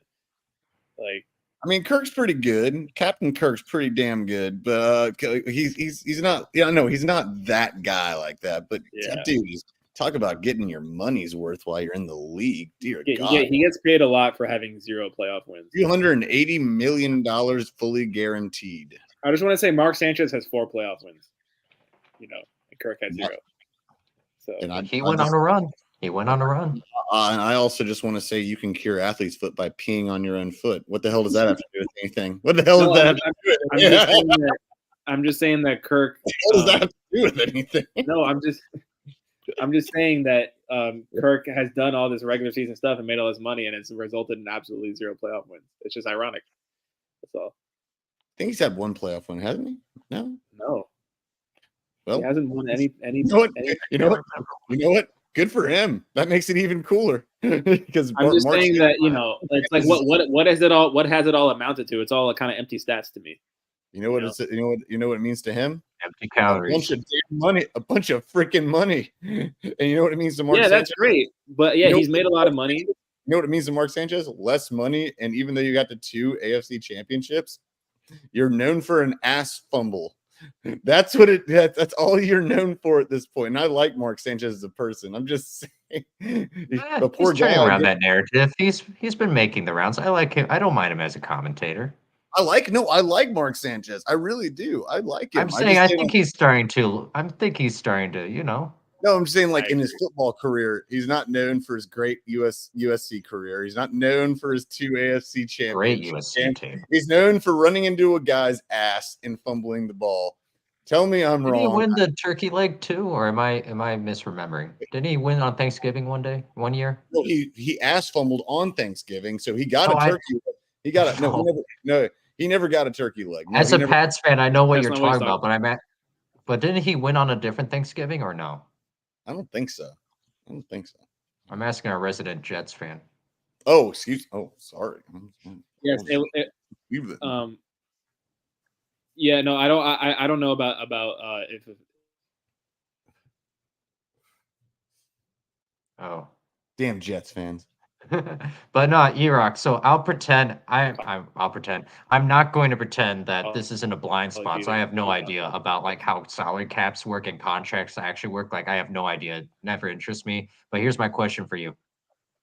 If Russell Wilson does sign with another team, does the other team like inherit the contract, or on the Broncos on the hook regardless? They're on the hook regardless. I know this actually. I'm not so ironic. Again, I work in betting.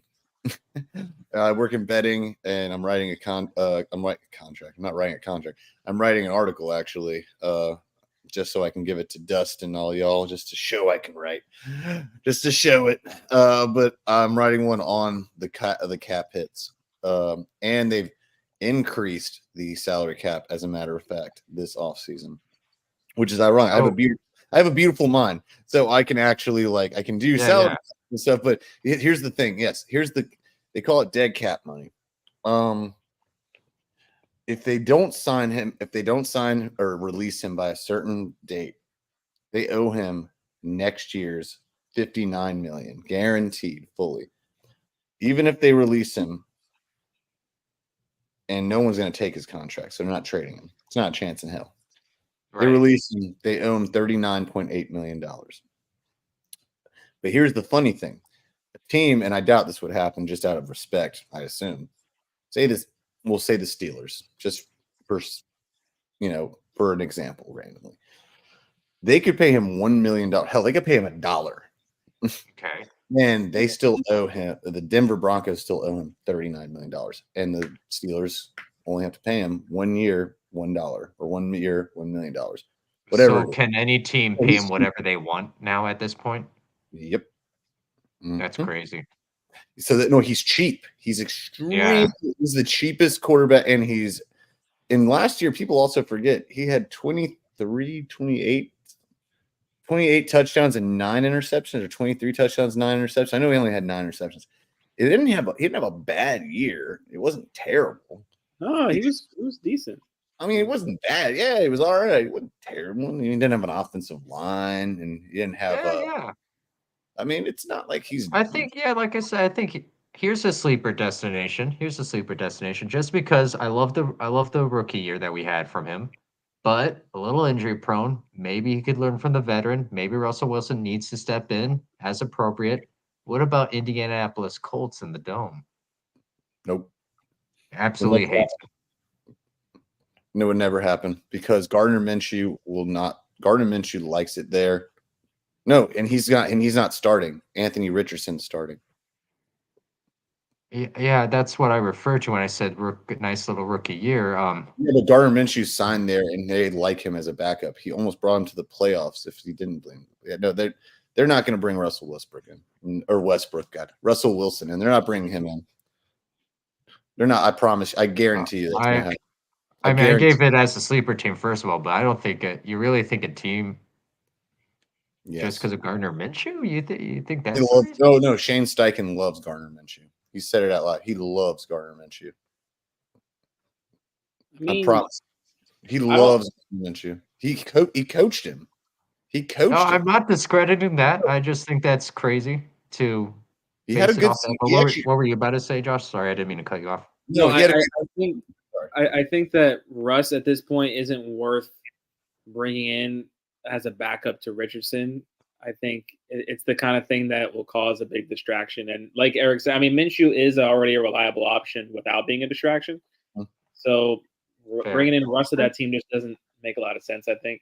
That's fair. And again, Russ has every right, if he wants to sit out this year. If he says he wants to go, he said verbatim, I want to go to a team that's established with a winning culture. He doesn't have to. So that doesn't fit. I would have said the Giants, but no. So he's not going to the Giants. No, I know that, but I'm saying he said a winning culture, and he could sit out this year, make $39 million, and kick it with. Then where the hell could he go that would fit that? Depends. I mean, if it wasn't for Joe Flacco actually doing so damn well last year in Cleveland, I would have said Cleveland maybe. Yeah. But it's not anymore. Not anymore. Joe Flacco just got signed to extension. I feel like there isn't a team that fits that criteria this year, right? Well, he wants to have a chance to try to fight for a starting job. That's what I'm saying. Yeah, but there's not. I think it's got to be the Steelers or maybe the Vikings. Or maybe outside shot the Raiders. It depends. Not gonna lie, I like your Vikings call. Not gonna lie. It depends on what they do. If Cousins signs with the Vikings, no. If Cousins doesn't, I'm saying it's the stipulation. Yeah. If Cousins doesn't sign with the Vikings, it's a very distinct possibility. But if he does, I don't think Kirk wants to go back. Well, Cousins doesn't want to. Wait, what? I don't think Kirk wants to go back to the Vikings. Does he? I don't think he really actually he hasn't said anything about it. He's very quiet. He's a very reserved man. I mean, he's also in the skull chant at the last regular season game. I think he might want to. No, he's raised his kids there, his wife, and then it's also he's also got the best receiver in football there. I mean, he's also got another really good receiver in Madison. Addison, excuse me, Madison. They just released. He's got. I mean, it's not a good. I think the relationship with Kevin O'Connell is good too. Yeah, he's at Hawkinson there. I mean, it's not a bad situation. It's not, and it's an indoor stadium, even though it's cold as balls outside of it.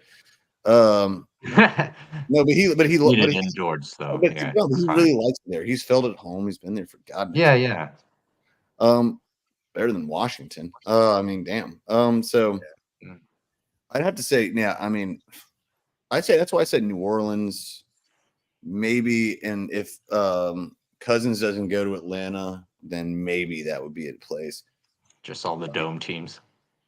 Well, it's not on purpose. It's just teams. Detroit Lions as a backup. No, I'm kidding. No. These are teams that have an infrastructure in place, but also need quarterbacks. There are a lot of teams that need quarterbacks, but a lot of them have come out and said they don't want a veteran quarterback, or they don't want a young quarterback.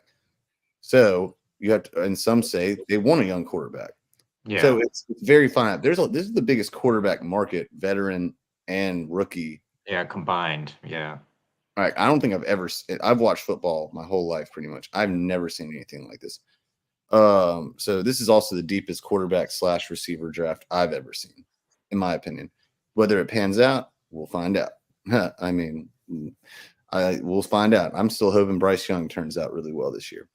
So, but I don't know. I think we all agree that the Steelers seem like the best, because the Steelers said they're not looking for anything like that. And also, Justin Fields is going to be held out until like the last second. They're going to play their card, or every team's going to play their card. I don't think he's getting traded until after the draft, but I do see Caleb Williams getting drafted, and then they'll trade him away. I don't like Fields to the Steelers just because I feel like the Steelers are going to look more for a veteran Russell Wilson type in the field. Here's my only pushback on that. Arthur Smith just got signed, and he's the one who rejuvenated Ryan Tannehill's career. Ryan Tannehill is not Justin Fields, but he is a mobile quarterback, and he has an RPO system that is very good. And I think that using Justin Fields to start with the run and work to the pass or pass game, I think is very advantageous with Kenny Pickens and company and Freiermuth. But I could, and also they have two very strong running backs. So, but that's not in Pittsburgh's character in the past, but they do have a new GM compared to back then. So, but we'll see. Russell Wilson, they have not extended interest so far into that, but this could be a ploy, a negotiation ploy. So, all right, here's the finale, the topic I really wanted to get your opinion on, both of you. Senor Josh, Senor Gabriel, Senor Iraq is trying to ask you a question, which is, have you heard about the college playoff? No. The new news. All right. They're extending it to 14 games. It's almost certain. Next year. Not this year, but next year. Well, what I mean, this upcoming season, not this one, but the one after. 14 teams, you mean? Yeah, 14 teams. But the Big Ten and the SEC are the ones that are pioneering this whole thing. They're what do you call it? They're leading. They're leading the charge. They're leading the charge. Yeah, that's better. That's better. They're leading the charge because sorry, my shoulders got tight. They're trying to put themselves above the competition. They say that those two, because they have so many teams in their conference, that whoever wins it should automatically get a bye week, and other conferences would not get one. Which I'll save my comments. I will let Josh, since you already know about the story, I want you to go first. Tell me your thoughts on this stuff. Not only do I know about the story, I wrote an article for TotalApexSports.com. Oh shit! So boom. Yeah. No, I think I don't know. College football is weird, man. It's just getting weirder by the year. Yeah. It's just becoming a very, very strange landscape.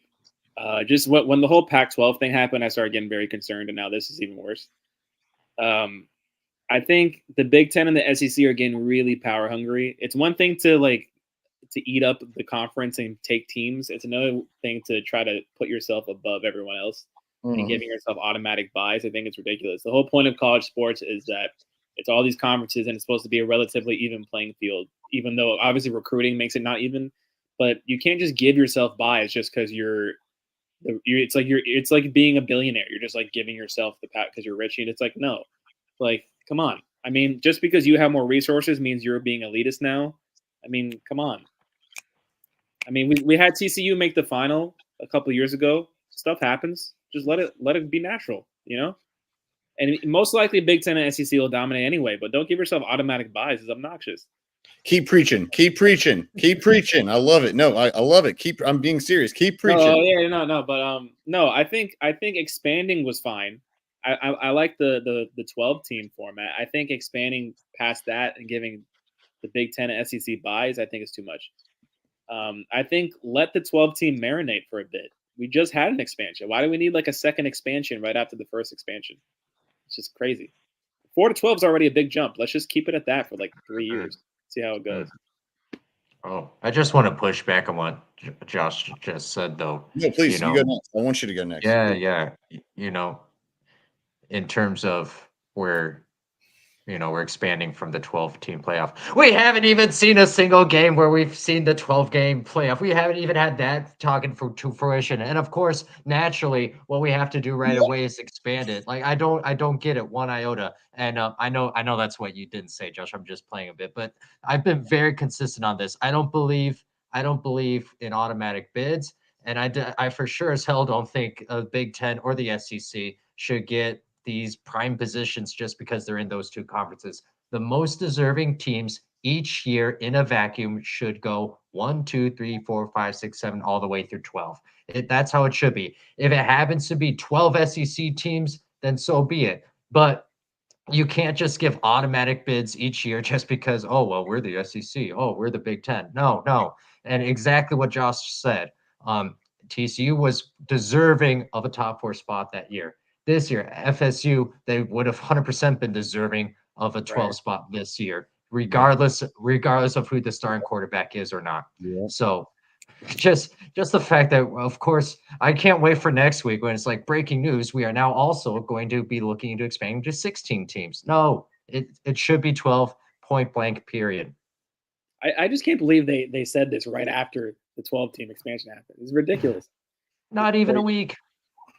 It's not even all right. My take is not too far off from y'all. It's not too far off. In fact, it's pretty much right on point. Josh, you knocked it out of the park. You just O'Shea Otani, you Otani that shit out of here, man. Because I agree 100% with you. All right, here, and I'll even increase on. I'll piggyback on it. Yeah. I don't mind the 14. I don't mind the 14 thing, but yeah, give it some time to at least give some organic like growth to it. Get some growth to the damn thing. We can relax, man. It's just greed at this point. I mean, it was greed before, but it's blatant greed, and it's not just blatant greed. This thing with if you're gonna do 14, fine, sure, I guess, because but don't give anyone a bye. Because the whole reason they did 12 is because the top 2 teams get a bye. That's the point of getting a bye. That's the point of having 12 teams. 2 of them get a bye. Or something like that. I don't remember the exact thing. It's like, what the hell, man? This is getting absurd. We're going to have 32 game. We're not even going to have bowl games soon. We're going to have like a tournament, which I'm fine with if it wasn't just for like corrupt as hell. If it wasn't like so blatantly corrupt, like FSU not getting in or TCU, like people getting mad. And so they just said, this is absurd. This is absurd, man. We need I almost want computers to take over it at this point, like Skynet or something, because we'll not take over the world, but take over at least the NCAA, because they're obviously not anywhere near capable of deciding this, because it's all just NCAA is so incapable of making decisions.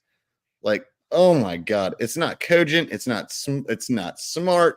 It's absolutely money driven, and they don't run their own business lives. What's up, Josh? I see you. Speaking of NCAA not being able to make their own decisions, though, there was another story, literally to that point, that the Eastern Tennessee courts sued them over NIL. I don't know if you guys saw that. Yeah, but that's gonna flop. That's gonna flop like a flounder, though. Yeah. You think NCAA is going to win that eventually? No, they already tried it in several other states and it's never gotten close. Yeah. So what I'm saying is like the NCAA try to like put these NIL rules and have Tennessee. Here's the issue. Well, here's the issue. The NCAA doesn't have a plan to make a case. You need a plan. Right. They don't have a plan. That's what I'm saying. Yeah, so what's going to happen is they're going to keep trying just to do it to say, "Oh, we tried." They're not trying. There's Right, but My point is like they try to make NIL rules and they don't even know what they're trying to do, which is It's like, ridiculous. so we're gonna get more nerd here, and I'm not even a huge Lord of the Rings fan, but you have no power here. And that's literally what the NCAA is. You have no power. Literally, you have none. That's why they're. Why do you think they're doing this? They're doing this. They're going to appease the Big 10 or the Big 50, whatever they are, and the SEC and the ACC, which is now going to be the All Coast Conference. That's literally what they're calling it. No, I'm serious. That's actually what it's called. All Coast Conference. I thought they should have called it the Athletic Coast Conference, but All Coast Conference, yeah, that's what they're going to call it officially, I think. So they're going to change it from Atlantic? Well, yeah, they have to. They got two teams, which is ironic, which is hilarious as well, because one of them's in Dallas, Texas. So that's right. So just call it. It's it's becoming a joke at this point. Just call it like All Conference. Like this is you know what? This is the conference. You're right though. They have no power. Like they can't even control the people that they're under them. They couldn't finish Jim Harbaugh. Right. They had to be Big Ten. It's like you can't even control your own conferences. They're like misbehaving. It's crazy. NCAA is worthless. They're just worthless. I don't get stupid. it. They've been incompetent forever. I know, but what are they even for at this point? Like, what are they? Yeah, players can't negotiate with universities directly, so it's like it has to be third party. But it's like, okay, we know what's happening here. Come on, man. It's ridiculous. And more to the point, what the NCAA just did, just so that they can show that they still have some relevancy, is now they're banning what type of hotel accommodations can be in the recruits' rooms. So they couldn't, if you're the Texas Longhorns, it couldn't be orange anymore. So, but more to the point of what your general question was, E-Rock, why is the Big Ten and SEC so worried? If they are the best, why can't they just go out and earn a bye? Why can't they just earn the spot? Like, you're that much better than that. Why are you worried about Wake Forest all of a sudden? Go ahead and earn it. Show that you truly are the best. Why do you need this baked into the rules to completely back you and this corrupt system? I'll answer that. You are already the best. Just prove it. I'll answer that question. I will answer that question because I know this. And here's the main reason. It's not the main reason. It's the only reason. This is extortion. Because you know why? There's been talk about the Big Ten or whatever they're called now and the SEC, and they're talking about making their own tournament. And the NCAA is scared out of their gourd about that. The BCS, it's more about the B, or what, not the B, whatever the hell they're called. What the hell are they called now? Whatever they're called now. Whatever it is, the football champ, whatever it is, FCS, whatever the fuck it is. They are scared out of their gourd because they're going to lose so much money, and they know people will watch because most of the people that are going into that, teams that are going in there, are the Big Ten, whatever the hell they are, the SEC, and whoever the hell they are at this point. And they are going to break off because the NCAA has no power here. None. And neither does the FC, and neither does the FBS. Excuse me, the FBS. Neither do they. They have no power here. They only have power to control that in the FBS. But if they make their own tournament, the commissioners can do that, and that's actually a fact. That's a fact. That is the answer to your question, my friend. My friends, plural.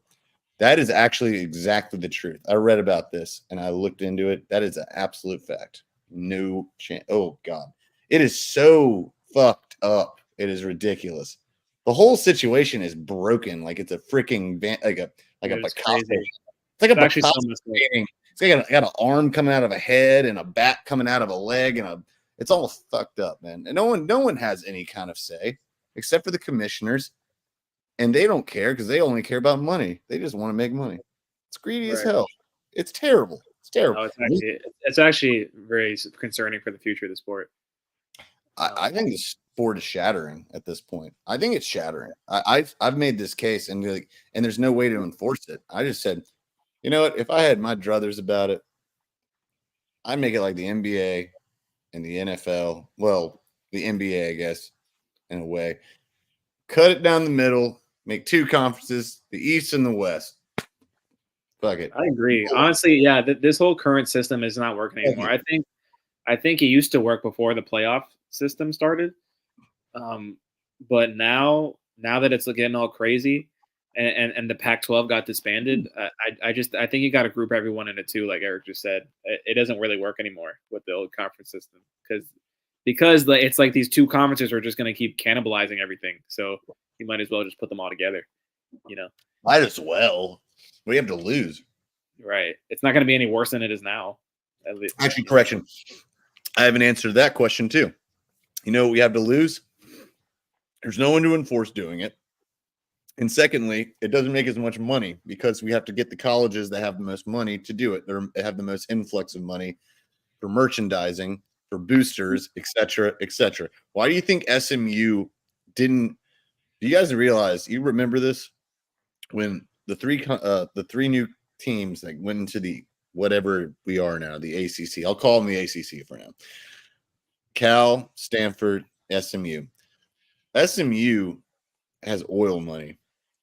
They're extremely rich. They forgot. Whatever. They just said screw it. All right, you know what? The hell with it. They just said screw it. We don't want any of the TV rights money for the first 3 years. We don't need any, or something like that. I'm paraphrasing. I don't remember exactly. Point is, they said we don't need any of that. We just want to join the ACC. So we're like, oh, okay. We got them for a bargain. But when they can afford it, because they have billionaire boosters, oil money. They're from Dallas, and that's who goes to Southern Methodist. Cal and Stanford joined the ACC because Pac-12, all the other teams had bailed, and those 2 are more academics, So, but they also have Stanford has the best athletic program, Olympic-wise, overall. They win the Capital One Cup or whatever every year, or most years, or at least in the top 3, because of their multitude of sports. May not be football, basketball, but it's crew and track and this and that and this and that. Plus, Berkeley has a decent one as well, and they have very good academic standards. That bolsters it as well. They took a 30%, and I may be getting the money wrong, but they took a 30% pay cut on the TV rights for the first 2 years of being in the ACC. So we got them for. Sorry? Huh? Who took a pay cut on the TV rights? 2 California teams, Cal and Stanford. Okay. But the other one just took a total, just said, we don't need it. That's SMU because they got a ton of money. I didn't know they were so rich. That's interesting. It's oil money. Oh, yeah. They're based in Dallas. Oh, no. They're very, very, very rich. They're a private school, and they're very rich. Yeah. Very rich. I think Jerry Jones is even one of their boosters. It's no. That they just said no. The reason they wanted to is because, well, 1, the Pac-12 was on a sinking ship. 2, and they wanted to be into. They didn't want to go to the Mountain West. And the second thing is with SMU is they said we want to be recognized. We're tired of being in the American East. They wanted to we get to go to a Power 5 conference. That'll help our recruiting.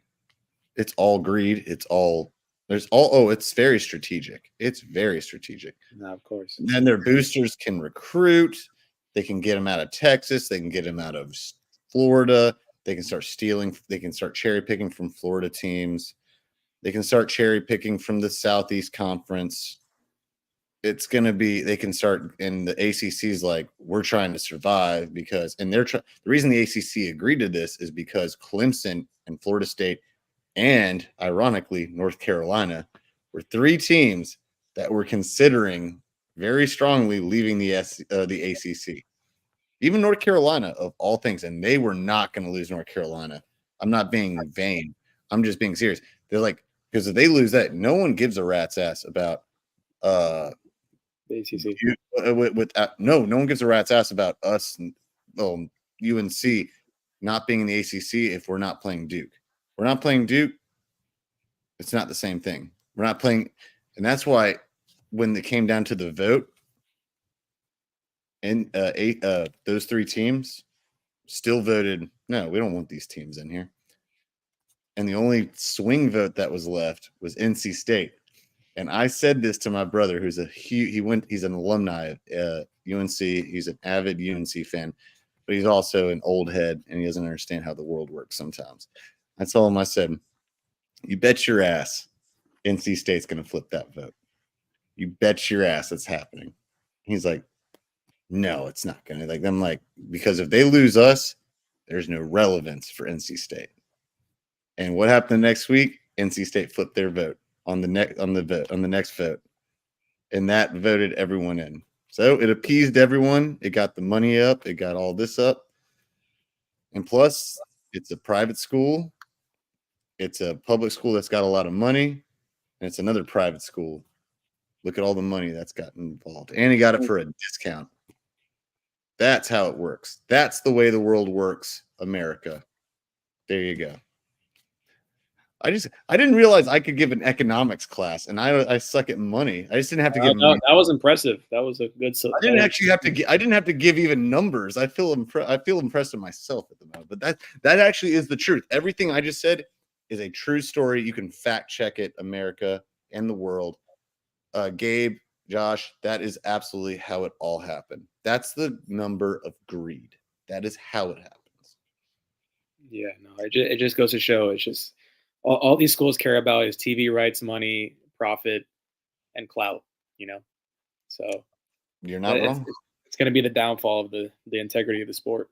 And here's the other thing, and here's one more thing to mention for the students. Here, Josh, put your screen down a little bit. We're not seeing your face here. Your handsome face. There you go. Hey, I gotta go. I'm shaving my goatee the next couple of days, so I want to get my beard back out of here. You got a very handsome goatee. It's all good. Thank you. Yes, sir. I gotta. Here's what I also hate. They're more than just. People are not realizing it's not just about football. This isn't just about basketball. What about the teams like the women's volleyball teams? What about the field hockey teams? What about this? They're going to play in Stanford. They're going to all right, let's say it's Syracuse to Stanford or Pitt to Cal or SMU to Boston College, North Carolina. What is this going to do for their class schedule? What is this going to do for their studies? What is this going to do for the costs? I mean, what the hell is going on here? Do we not consider this? Of course not. Yeah, well, of course they did, but they just said, nah, fuck it. Why not? You understand how it's like, I know it's not the millions and millions and tens of millions of dollars you're going to make. Whatever. I get it. Whatever. But there are people involved in this. You're not the coaches. Coaches aren't probably being paid in the lower sports. This field hockey coaches, they're not being paid enough. There's golf coaches, track, except whatever. You get my point. Swimming, etc. It's absurd. It's so inconvenient. It's not just inconvenient. It's impractical. It's irresponsible. And I'm sure the students, like, they thought it might be like, oh, this might be cool. And then they're thinking, like, later on, they process it later. It's like, actually, shit. How am I going to do my, it's like, how am I going to do my stuff? And, I don't know. Josh and Gabe, your thoughts to wrap this up. And then, I got one more thing that's a fun thing to go on that. I had to bring that up because as a former college student, and I don't know if y'all are still, or well, you're old, you're a little out of college, I guess, or I mean, I wasn't in college at y'all's age, but I dropped out. That's why I did what I was saying. Then I got back in, so that's. Okay. But either way, point is, I want y'all's opinion. Gabe, you want to start actually, since we're.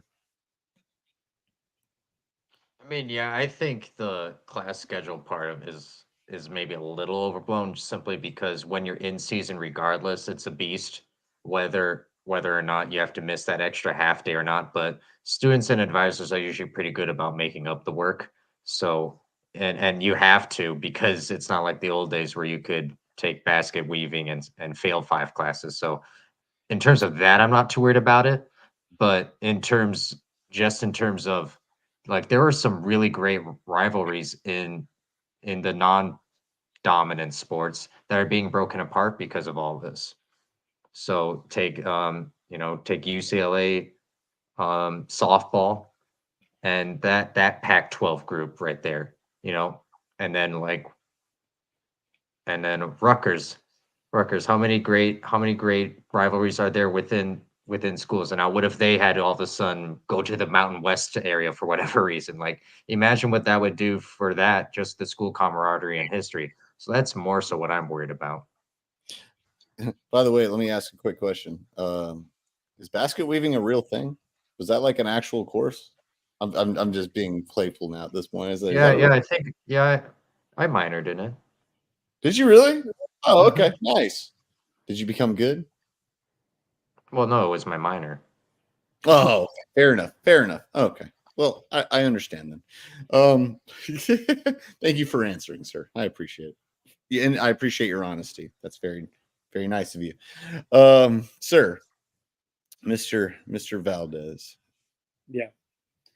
No, I agree with everything. I mean, I think when it comes to the class schedule, I do think it is a little bigger deal than what Gabe is saying, just because we haven't really seen this volume of like cross country trips regular season, so we don't really have something to go off of in terms of this level of air mileage and just ridiculous and just they're not professionals, so they got to do a jet lag, and then they have their other responsibilities, and they got to still go out and perform at the highest level and all that stuff. It's just a lot for an 18-year-old to handle.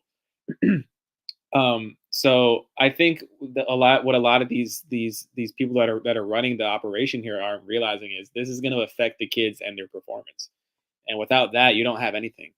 So I don't know. I think it's very short sighted. I think they're all thinking about dollar signs, but it's not even really an intelligent decision because you're really risking. Yeah, if a kids at the softball team at UCLA, they might be good, but they got to go to freaking Rutgers or Maryland or Penn State every other week. You're gonna see a decline in performance. You know what I mean? So even though those aren't the highest revenue sports, those are still you're still trying to recruit kids to play for those programs too. So if those start to decline, then you might get less recruits for that. You know what I mean? And that's just not what you want to see. So I don't know. I think it might come back to haunt them in ways they don't understand yet. Sad thing is, I don't think it will. That's what sucks. Is because that's what sucks. I really don't think it will, and I really wish it would. I'll even add a couple more. I love everything you just said. And in fact, I'll even add a couple more before we move on. I was actually going to move on real quick after that, but I'll make sure because this is a really important topic. So I want to make sure I add a couple of more points to it. It's also food. Like this is about costs. Food costs for the players. It's about arrangements. Is it not tampering if they do a certain thing? Are they worried about them breaking curfew? Are they worried about them not getting enough sleep? Are they worried about welfare? Are they worried about the mental health? There is so much shit that goes into this that they don't realize. Traveling so much for a college kid, this isn't a pro player. This is not an NBA player. They're not like expecting to sign up to go cross country.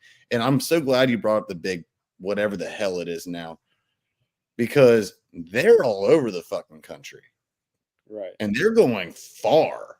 Yeah. UCLA They to don't across the whole Rutgers, country. That's right. UCLA to Rutgers is a freaking 5.5 hour flight, if not more, depending on the jet stream. That is absolute, or the tailwind or head, like, whatever. Like that's a 4 hour swing or 3.5, whatever the hell it is, 3 hour swing. I don't remember. Yeah, I think it's 3 hour swing. It's just not fair. I mean, what are they going to do? Their homework on the damn tray on the charter plane if you're a freaking volleyball player?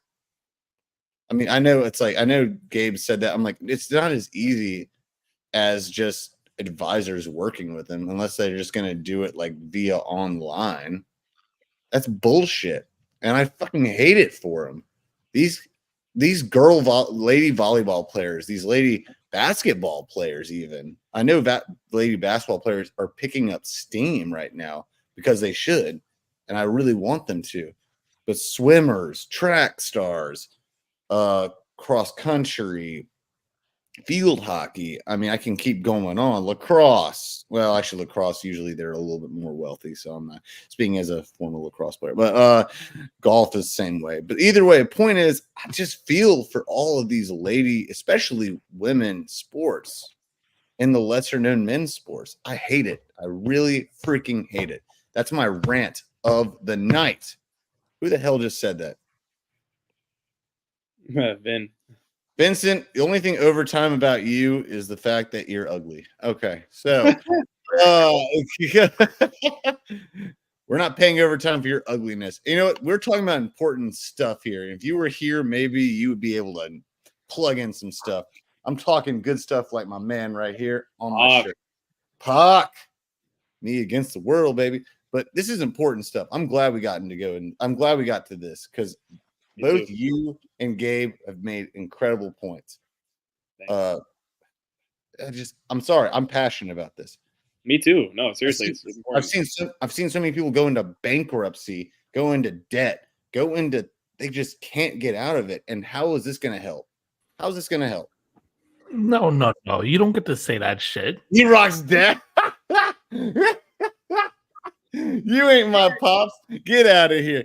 I'm taking that off. I'm saying it anyway. And if you do it again, I'm taking your ass off. Get the hell out of here, fatty. Get out of here.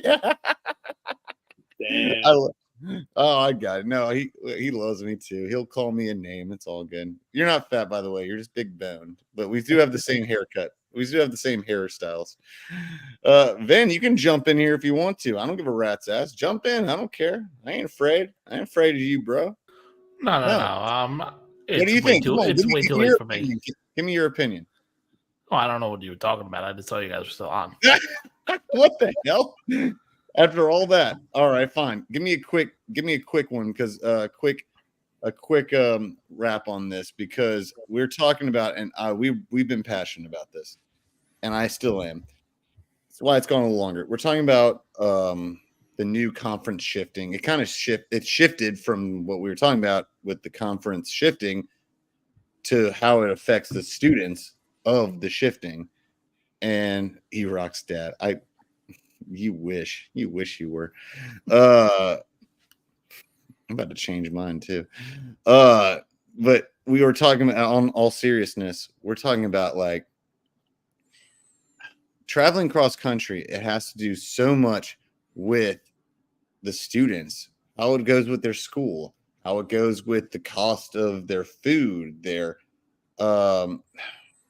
coaches don't make as much in lower sports. Women's sports are a huge difference. It's like a big, like this is like we're talking about the ACC specifically, but the big whatever the hell they are, the big 50 million, they got to go from UCLA to fucking Rutgers. I mean, doesn't that and the time shifts and all that, they have to do homework? What do you think? Like, doesn't it seem just totally like unjust though, or like unethical? I don't think that. I don't think that deep into that. As like unethical or stuff. And you're like not. that. Then you're not my pops. Then you're not my pops. You take that off then. But in general, I mean, not to play devil's advocate, but we're getting them ready if they're going to be professional athletes. Oh, stop that! No, I said to play devil's No, hold advocate. on. They're not NBA athletes. What if they have anxiety issues? What if they have depression? This is like they're not like track stars don't plan for the NBA life. Oh well, I did say devil's advocate as a joke, but well, you fucked up. You fucked up. But I mean, in theory, you'd like to think this is going to help the schools as a general, or in general, just getting the more money being in these conferences and having a more national approach. I think it's going to be interesting. I think we're just getting to the point that we're going to be abolishing conferences in general. I think it's just going to be a free-for-all in the next 10 years or so. That's kind of what we were saying, right? Like just have like the East and West kind of thing. At that point, yeah. At that I point, mean, the only thing the conferences are for basically is just for TV rights. So I mean, I know this will never happen. I'm talking to E-Rock Sexy Bodyguard at this point. Just let me know. I had to make sure I edited that. Here's the absolute truth. I know I'm about to get mine changed. I know it's about to happen. no. No, it's okay. Well, I said sexy. What do you want from me? I know something's about to happen. All right, so here's the seriousness of it. I even said this, Vin. I said, let's just make it like the NFL. Make it East and West, or no, in the NBA. Excuse me, NBA East and West. To split them up. It'll never happen because they're going to be too damn. They're going to be too damn greedy for it. Well, I mean, I think someone had a vacuum on. That's what someone just vacuumed in their house. What the hell just happened? Oh, that might be my computer. So you got a big computer. Depending on what it is, yeah. Depending, my computer does make weird my sexy bodyguard has a very sexy fan on his computer.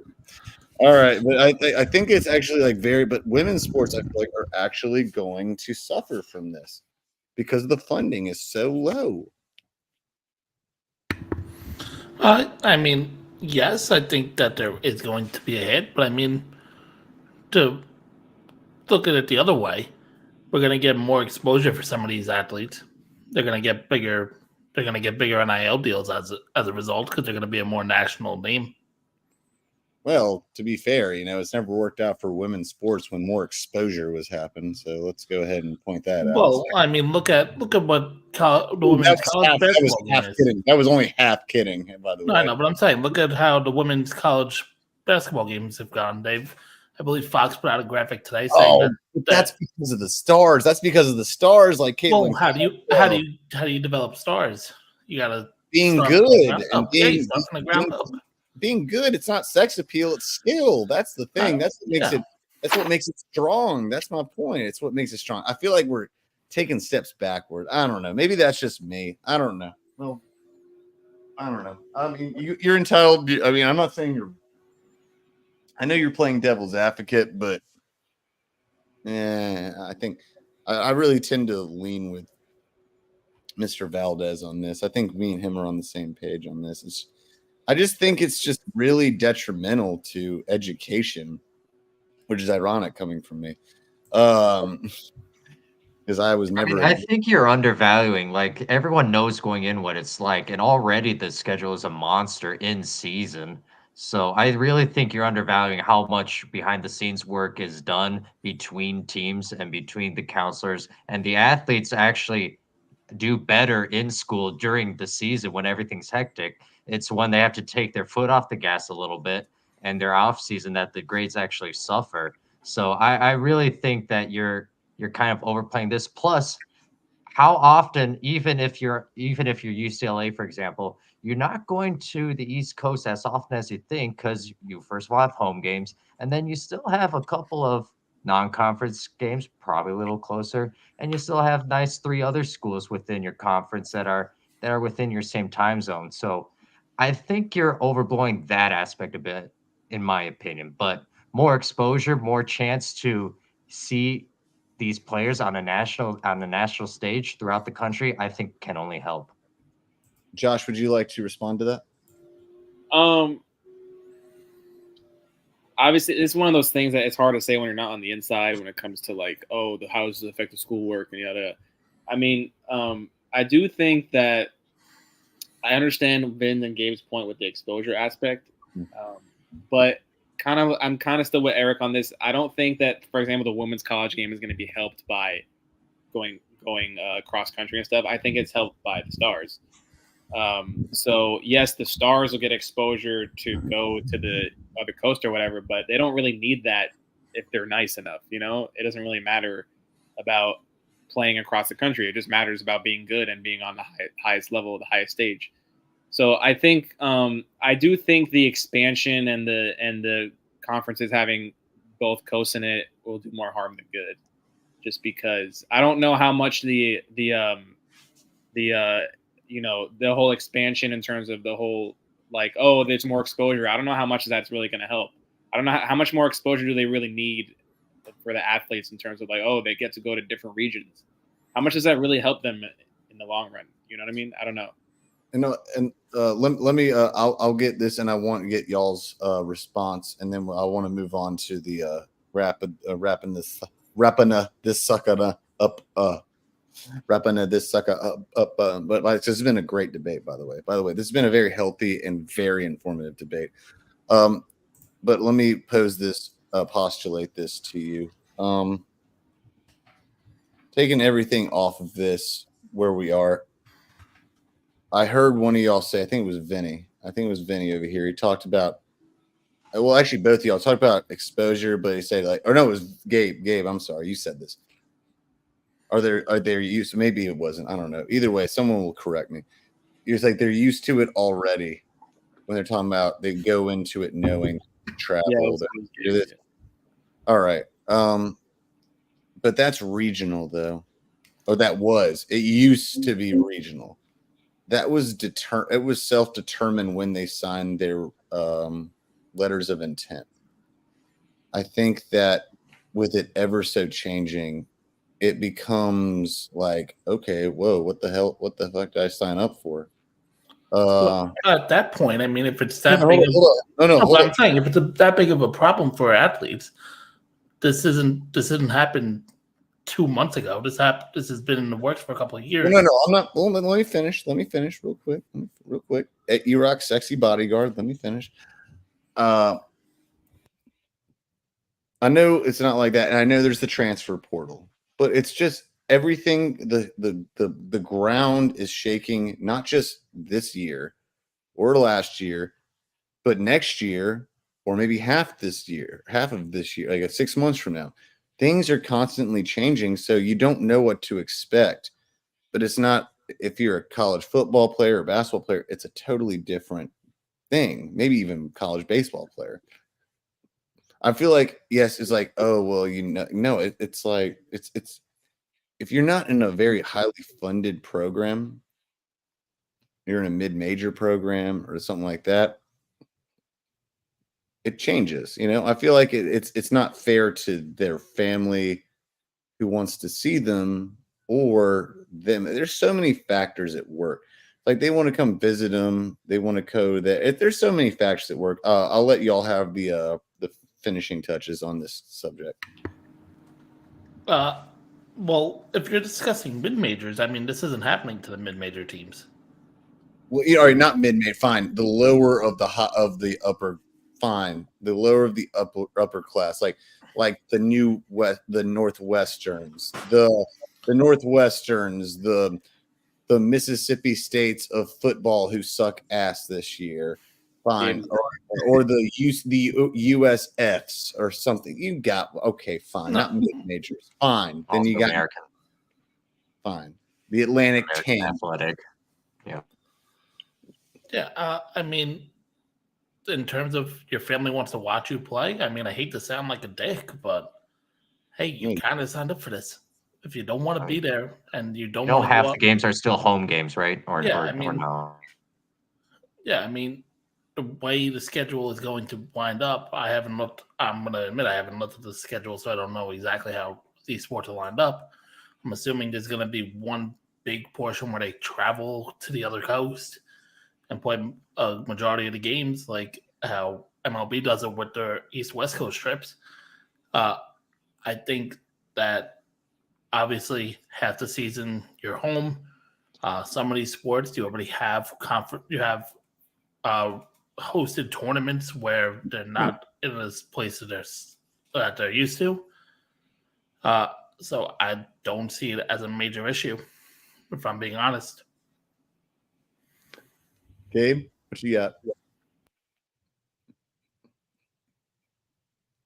Gabe, hello. Yeah, I mean, yeah. So also because of COVID, athletes are better than ever if they have to stay even a week on from West Coast to East Coast or vice versa. They're better than ever in opposition to take a hybrid approach. So I really think the academic side is a little bit overblown on from that side from that half of the things, and then let's just take all the time teams go for softball and baseball down to Myrtle Beach or somewhere. Nebraska volleyball right now is in Hawaii, and they're doing another trip. I want to say it's to Cali. I can't remember off the top of my head. So I mean, these programs are already used to it, the big time programs, and I really don't see where the issue is in terms of that. I think all the other concerns that we said are very much legitimate, but some of the other things that you two are emphasizing, I don't think are as big of a concern as what you guys are making them out to be. It's one of those things. I think we're just gonna have to see it play out. Yeah, we're gonna have to see it. So all we've learned so far is that Vinny and Gabe are assholes. Okay, so we've learned that. All right, so that's good. And we've learned that Vin and Gabe are assholes. So that's they don't care about our children's future, and that's no, I'm playing. No, they are very entitled. In fact, they make very good points. For the record, I'm saying they make very good points. I don't agree with them necessarily, but they are very interesting points. And that's what the thing about these shows are. I'm very happy. That's why I love having on. That's what podcasts are for. Vinny, thank you so much. And you know what, Gabe? I promised you this earlier, bro. Gabe, take your mute off real quick. Oh, what? I promised you we were going to do this topic. Remember? I honestly don't. Oh, yes, you do. Scooping. Oh, I promised you. I didn't forget. then Josh, do you scoop your bagel? Oh my god! I saw a video about that. Some guy was complaining. He was from LA. You guys see that? He was from LA. He went to New York. Yeah. Vinny, explain what it is. So, Vinny, do you know what it is? Yeah, I mean, I don't do it. I'm not a fucking weirdo. No, I never called it. I worked at Subway for years, and what we did was we'd hollow the bread. That's what we call it, so we could put more toppings in there. All right, everyone, for the audience of the world, this is what I'm talking about. I was wondering what the hell. I thought when we said scooping, I thought when we were talking about a bagel, I thought you meant like putting a freaking lump of like ice cream style of cream cheese in the middle of a hole of a fucking bagel. All right, I was wrong. He meant like hollowing out the bottom part or top, whatever, of a bagel. I said, oh, we used to do that at Subway. Yeah. In fact, they even offer it at Jimmy John's. Yeah, they call it hollow the bread or something like that. All right. And it's good. I mean, it's not as filling. And I'm the kind of guy that likes a thin crust pizza because I like the toppings better than the damn bread, It doesn't fill my ass up as fast. But this is the question. Do you think it's freaking weird to do that with a bagel? And I'm going to ask all you as a New York Jets fan, whatever the hell you are these days, Gabe, because that could change anytime. And Vinny, you as a that's all right. Since when? I've been consistent since I was 5 years old. No, I just wanted to rag on you. That's all it was. Either way, since you're the one telling me about it, and Vinny, since you are a New Yorker, is it weird? Am I not like? I'm not saying it's. I don't think it's weird, because I think lox on bagels is weird. I think that shit is weird. I personally do, but that's just personal opinion. Give me do you hollow your bagels, bro? Can we let Josh though finish the story he was saying, because that's where I even got this from. Okay, yeah. So. I didn't know this was, I didn't know that. Oh, okay. Yeah. I'm just now. Yeah. So Gabe, you were the one that brought this to Eric. Is that what happened? Yeah. Apparently, so he didn't mention you. He just said that. Oh, you're an shit. Oh yeah, I think the fan is back on. What the hell? Someone's got a vacuum. So there was a video that went viral on Twitter of a guy from Los Angeles who went to New York and ordered a bagel, and he asked for the guy to scoop the bagel, and the New Yorker was like, "What the fuck are you talking about?" And the guy from LA was so taken aback that he made a video about it, like, "Oh my god, this guy didn't know how to scoop my bagel." Like, the New Yorkers are so weird. Because New Yorkers haven't heard of what scooping a bagel is. No one knows what that shit is. most people don't know what it is. I think it's a very weird California niche thing, you know. So yeah, I didn't know what it was until that video came out, and I looked it up myself, and it was what Eric just. It's just hollowing out the bread. It's just very unnecessary. I think it's stupid. It's not traditional. I've never heard it called scooping. No, I mean, calling it scooping is very like hippie bullshit thing. No, when they said scooping, I was picturing like when I worked at Subway, we had an ice cream scooper for the freaking tuna, and I was like picturing him like, and he said the middle of the hole, and I said, so you put the cream cheese in the middle of the hole, and what you eat it like no. weird ass. No, he told me, and I said, "Oh, we do that with subs. Yeah. I've done that with subs." But I'm right, like, but a Subway sub is very different than a New York bagel. Come on, no, like you say that to a New Yorker, they will kick your ass, man. Oh my god. No, I mean, listen, I've been in LA for like a year now. A lot of people say a lot of weird shit here, and that's one of them. Yes, So when you bring that to New York, they're just like, bro, stop. No. Like, dude, that's where you gotta understand you're in a different world, a different culture. It's the same country, but it's kind of not low key. Oh no. New York is I'm not a fan of staying there or visiting there, but in terms of food, I respect the absolute crap out of it, that and architecture. And I'll say this, they are the kings of delicatessens, including bagels. Yeah, don't you dare ask to get your bagel gutted in New York. There you go. No, because I mean they know they're baked goods, man. It's like, you know, when you're in LA, you don't question the Mexican food. You know, it is what it is. Everyone has their thing. So for him to go in New York and ask for a scooped bagel, I think he's making a fool of himself. You know, and then he goes on Twitter and complains like, "Oh my God, okay, Karen, that's gonna help you." His tight jeans were too tight. Right. It's like go back and surf, man. Relax, bro. You know what I'm saying? My brother is like always grouchy, and I told him, I said, you know, I have a theory.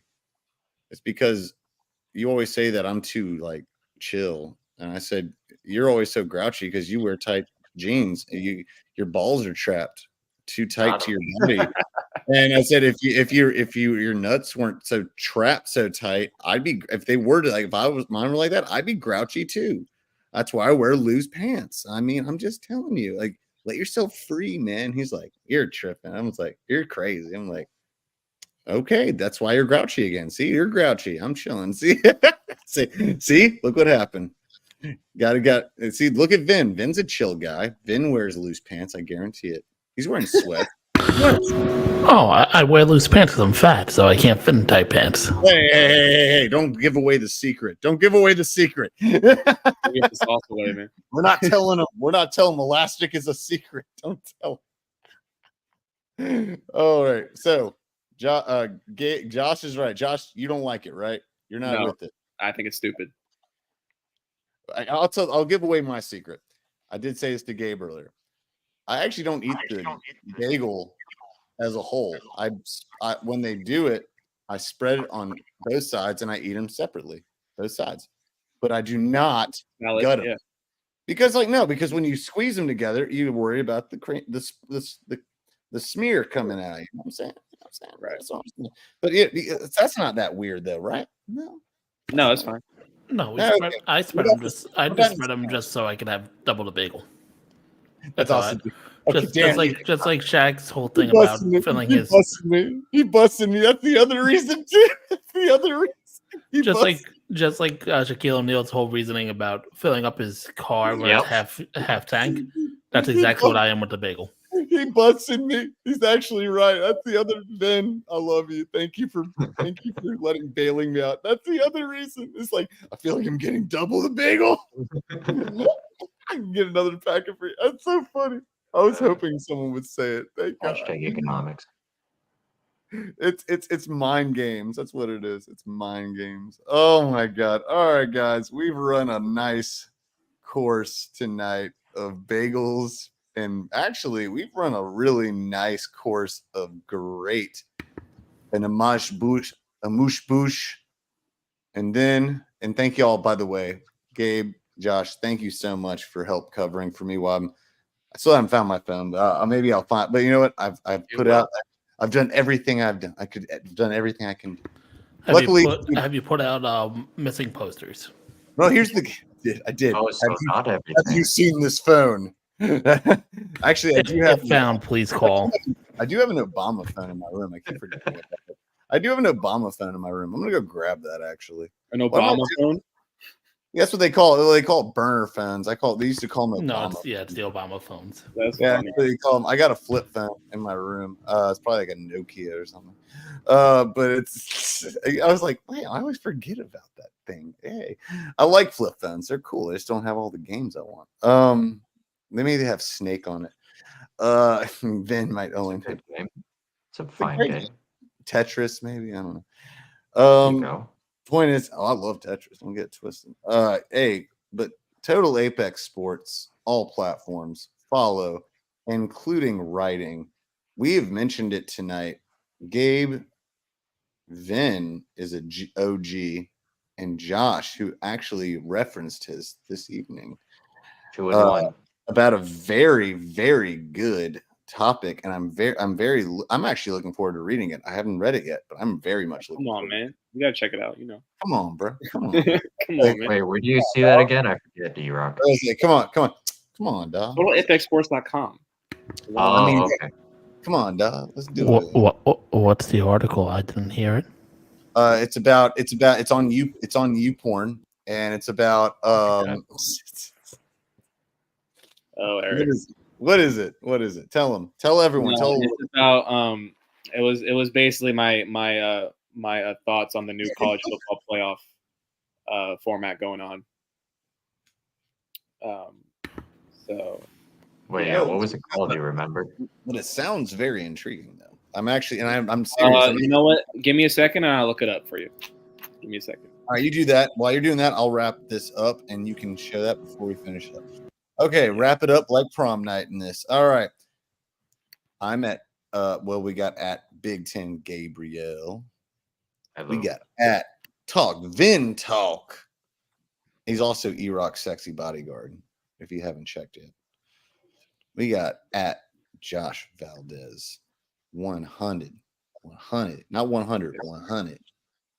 Yeah, Yes, get the meme mug too. 100. Oh, E-Rock, if you don't mind. College football expected to make several massive changes by our very own Josh Valdez on Boom. TotalApexSports.com. Boom! He found it for me. This man game's a machine. Come on, man. Found it for me. You know, I just realized who Josh looks like. He looks like Rick Fox with a fro. Really? Kind of Haven't gotten that. Rick Fox. He looks like Rick Fox with a fro, and that's not a bad thing. It's a good thing. The Kobe Shaq Rick Fox. That's Or- right. There you go. That's a compliment. The winning time. Thank you. No, not the skill. No, we're not talking about skill. We're talking about he was the model guy. We're talking about he was very handsome. There you go. All right. I was just saying, like, you kind of look like Rick Fox. There you go. And me and Vin, we don't. Oh, I don't know what Vin's doing. Oh God. Oh he's gonna find something. I don't know. I'm scared. But we can't see it, bro. He's gonna show you. All right. Well, while he's doing that, I'm at Living Good. I'm E-Rock Living Good 09 at Living Good 09. And I don't know if Vin is. I don't know what Vin's doing. Actually, you know what? We mentioned the Lakers. I just showed my. I'm doing one more thing before we finish this up. Hold on. There it is. All right. Hold on. Yeah, so it was about the changes with like the whole like they're going to use sideline tablets and all that stuff, and then as well as the possible 14 playoff. Yeah. Hold on. I promised this earlier, and I'm going to produce. I promise you. I promised, and I will. All right. Here we are. I'm sharing my screen. Oh my Lord, this is funny. I can't wait for this.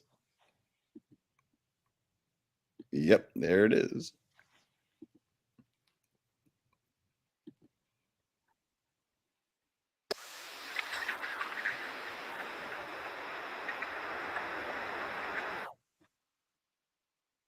Here we are.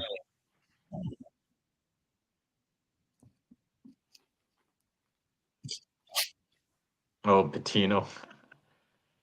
mean, Sean Conway gives you everything he can. He's slow laterally. About 5 guys are slow laterally. Even the Celtics, when we lost, I've enjoyed every minute being the Boston Celtic coach. Didn't like the fact that we lost in that following year, but this has been the most unenjoyable experience I've had since I've been coaching. What a guy, man! What a guy. No. He said, hold up. What was that last? What was that previous comment? This one is. Oh no, he said.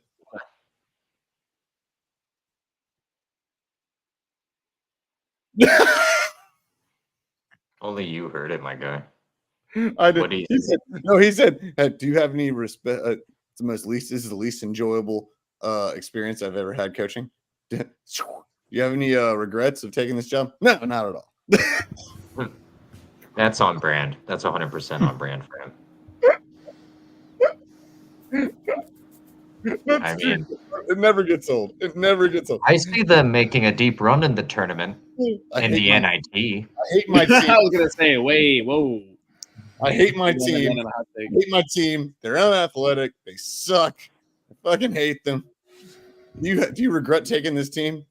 Oh, hell no. Not at all. Sign me up next year. Let's go. PT Wow, St. John's 2024, 2025. Buckle in. Buckle up. That clip never gets old. It's us. He said, like, I coached. We didn't have a good job at the Boston Celtics, but we never. I know it's been the least enjoyable experience of my life. I say, you regret taking this job? No, not at all. There you go.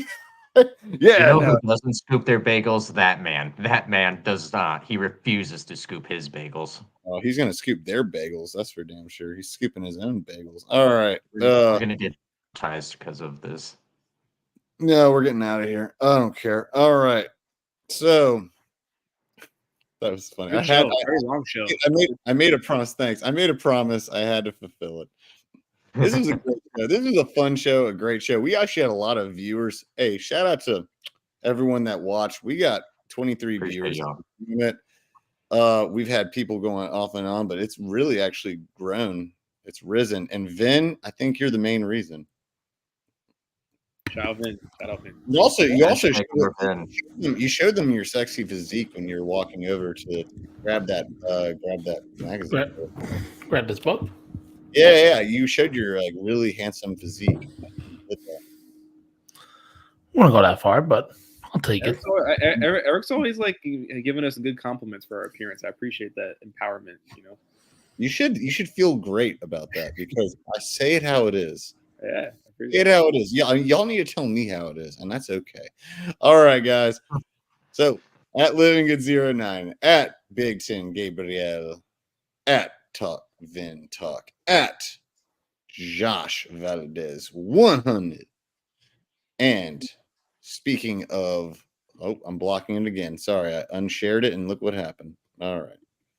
There we go. All Total Apex Sports platforms and news break. Thank you all so much for watching. We are so flattered that you chose to spend your night with us, and we will wish you adieu. Peace out. A-Town rock.